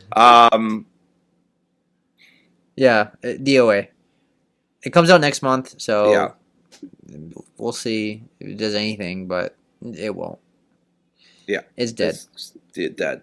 Yeah. Even if it kicks off and strongly, I don't think it's gonna have long legs. People are just sick of this genre. They just are. Yeah. I don't care if it's from the creators of Apex Legends and Titanfall. Like that doesn't do anything for me. And everybody had the same reaction. I watched several videos. I've seen Reddit posts. I've seen Twitter.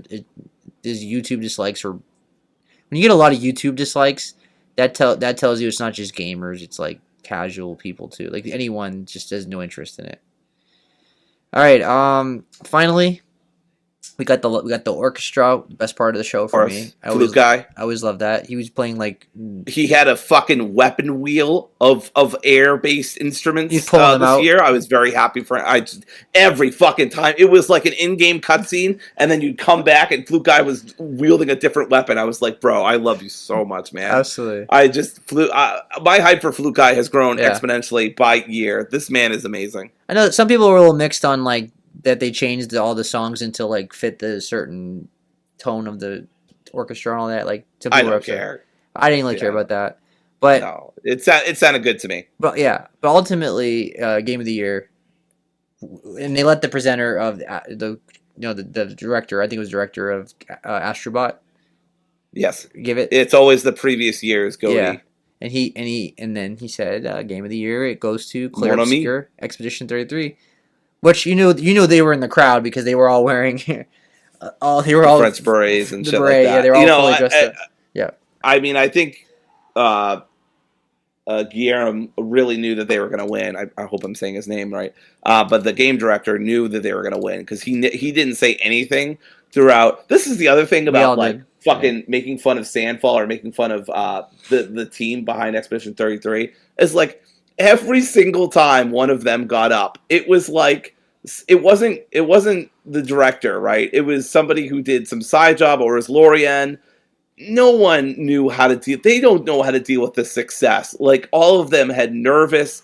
Lorian had a very formalized speech that he literally wrote down on paper. Yeah. They don't know how to deal it. So you're making fun of people who are like, you're being like a fucking asshole about people who aren't professionals at talking to people, have no idea how to do like handle this level of fame and success. Like I'm not saying like, oh, poor them, like they've got millions of dollars, they're backed by Kepler, like they're fine. But like, and obviously like the game's a huge success. But it's just frustrating, right? Because every time someone came up there, you're like, oh, that poor little bee, and like they're just like they're doing their best to give a speech, but it's like no one knows how to do it. Even the game director just was very overwhelmed by it. But he did have time to plug the free update, which we already talked about a little bit, and thank everybody and stuff like that. I just thought it was a really great speech. The whole thing was good. They didn't rush anybody off the stage, although you did feel like sometimes people gave very quick speeches, but. And so when Lorian gave kind of a very formal, I mean, English isn't his first language, very clearly, right? So I had no problem with it. But they let him and I want to say her name's Alicia, but the woman who does a lot of the singing on the soundtrack, they let her do part of it as well. So I thought it was nice. They didn't rush them off the stage. Obviously they're French speaking first and foremost, so that's good. Yeah, I don't know. This was nice, and I'm not gonna fucking hear from other people about how it's not nice that this small team of partly a very small part, but partly ex Ubisoft people, which Dispatch are, which also, by the way, No Law is also made out of ex Ubisoft people. So if that cooks, we're 3 for 3 on ex Ubisoft people. It's almost like the problem isn't the people in the company; it's the company. Anyway, yeah, I'm just so happy for them, and I'm not going to let fucking losers on the internet tell me otherwise that I shouldn't be happy for this really small team that, yes, they had major financial backing, but a lot of it was self-financed. They did it by themselves. They didn't do it through Sony or Microsoft or Nintendo or fucking NetEase or anybody else, right? They did it themselves. They stood on their own ground. It's not the most indie-looking game of all time, but it is a very good game. It's a stunning gameplay. We'll talk about it more next week or so when we talk about our top 10, but it's a stunning game on so many fronts. It deserved to win. And I'm sorry that your fave didn't win, but it's a fucking Game Awards show. You're going to be fine. You can still play Kingdom Come Deliverance 2 and enjoy the shit out of it. I'm sure you will, and I hope you do. But like it doesn't matter, man. Like I know we spent 2 hours talking about it, but it's just for fun. Like it's millions of dollars poured into it. Obviously it is important, but it's like, it's like this wrestling critic Simon Miller says about wrestling. It's the most important of the least important things. Like, yeah, it's important, but on the grand scale, this stuff doesn't matter. It's just stuff that's going to hang on their shelves, and it's going to help them get better jobs and more press. And Yeah. anyway, I'm just rambling, but I'm very happy for Sandfall. I'm very happy for Expedition 33, and it's well deserved in my opinion. Yeah, absolutely. I won't explain why I think it deserves Game of the Year because we'll get into that next week. But yeah, I was very. It was. We all expected it to win Game of the Year. It was a nice, very nice speech. We were all like, it was like delaying the inevitable. We were just waiting for it to win Game of the Year. Yeah. There's always that one chance, I guess, that it would not win Yeah. Game of the Year. But that would have been crazy. Yeah. So it broke the It's records. notable too. Every go ahead. time Expedition was brought up, sorry, no, didn't mean to cut you off. I just remembered this, so I wanted to say it before I forgot. Every time Expedition was mentioned by someone, and this is throughout the show, but especially at the beginning, right? Because the crowd is more awake and they're more ready to explode and stuff. Yeah. Every time the crowd went wild. I mean, it's not just a bunch of nerds. You can look at the fucking Steam reviews. It's tens upon thousands of people saying that the game is good. And not that it's just that it's good, it's excellent. But anyway, continue. Yeah, so it won most awards ever. It won 9 awards overall, and that beat The Last of Us Part 2's record of 8. So yeah, the only award it didn't win, I think, it was the Player's Choice. So well deserved. It's clearly our Game of the Year, and we'll talk about it in full detail why we just think it deserves it next week in our top 10 list, which is going to be in our final episode of 2025. That will be next week. Of course, we always talk about, we always hype up our top 10 list. We build it up all year. We got a lot of decisions to make. What's going to make it? What's going to be honorable mentions? Like, I have huge collection of games in the 8 out of 10 section that I have to figure out what's going to make my top 10. We'll see. But yeah, I'm excited to share our top 10 next week. We'll see how long it goes. But we're going to be talking about all the best of the year. And just to be clear, we're not just because it's in our top 10 list that day doesn't mean that's my top 10 like 5 years from now. It could totally change when I play 2025 games in later years. Because I haven't played Death Stranding 2 or Ghost of Yotei yet. Anyway, thanks for talking to me, Dory. We had fun talking about the Game Awards. We had a great time. We were talking for like 5 hours when the Game Awards were on. We hung out in the Discord. It was a great time. I think these Game Awards would have been a lot worse if I didn't have people to talk to. Because I would definitely stop paying attention halfway through the second half. I'll be playing a game while it was on because the second half just fell apart for me. If I had to grade this showcase, I would say this award show. I would say it's like, I don't know, 6.5, 7 out of 10 maybe. Because I thought the second half was just a complete bore. Just too many ads, games I didn't have interest in, or too hype for games that didn't deserve that much hype. It felt like, oh, gotta pay the bills. Let's overhype certain games. Closing with High Guard was big mistake. But I know he's getting paid, so I guess it's not a mistake on his part. But for the gamers, it was horrible to end with that. But ultimately, the game that deserved to win Game of the Year won, and we're both happy, and I think we're both satisfied with the show, and we're excited for 2020. Overall, I thought it was a solid show. I'm a little higher on it than Seb is, but I mean, part of that is just I was talking to more people this year than I was in previous years, and also I think it took me longer to realize we were on a downswing than I think for Seb, so I wasn't as bored as he was. I was also like hoping in vain in the last like 30, 45 minutes that something would happen. Yeah. That would be interesting. And like the closest I got was like No Law and a Phantom Blade Zero release date, which was so far away. I was hoping it would be spring, not fall. And we didn't talk about it, but it was possible we would have got Half-Life 3 at the showcase, but it sounded like it got delayed in some form because of the price of RAM, and they're making a Steam machine exclusive. We don't know if that's confirmed or not, but I could believe that personally. Yeah, I can as well. Yep. Yeah. Anyway, so we'll see you guys in our final episode of 2025 next week, and we'll share our top 10 game list. Happy holidays, everybody. Have a good night, and peace. Bye, everybody.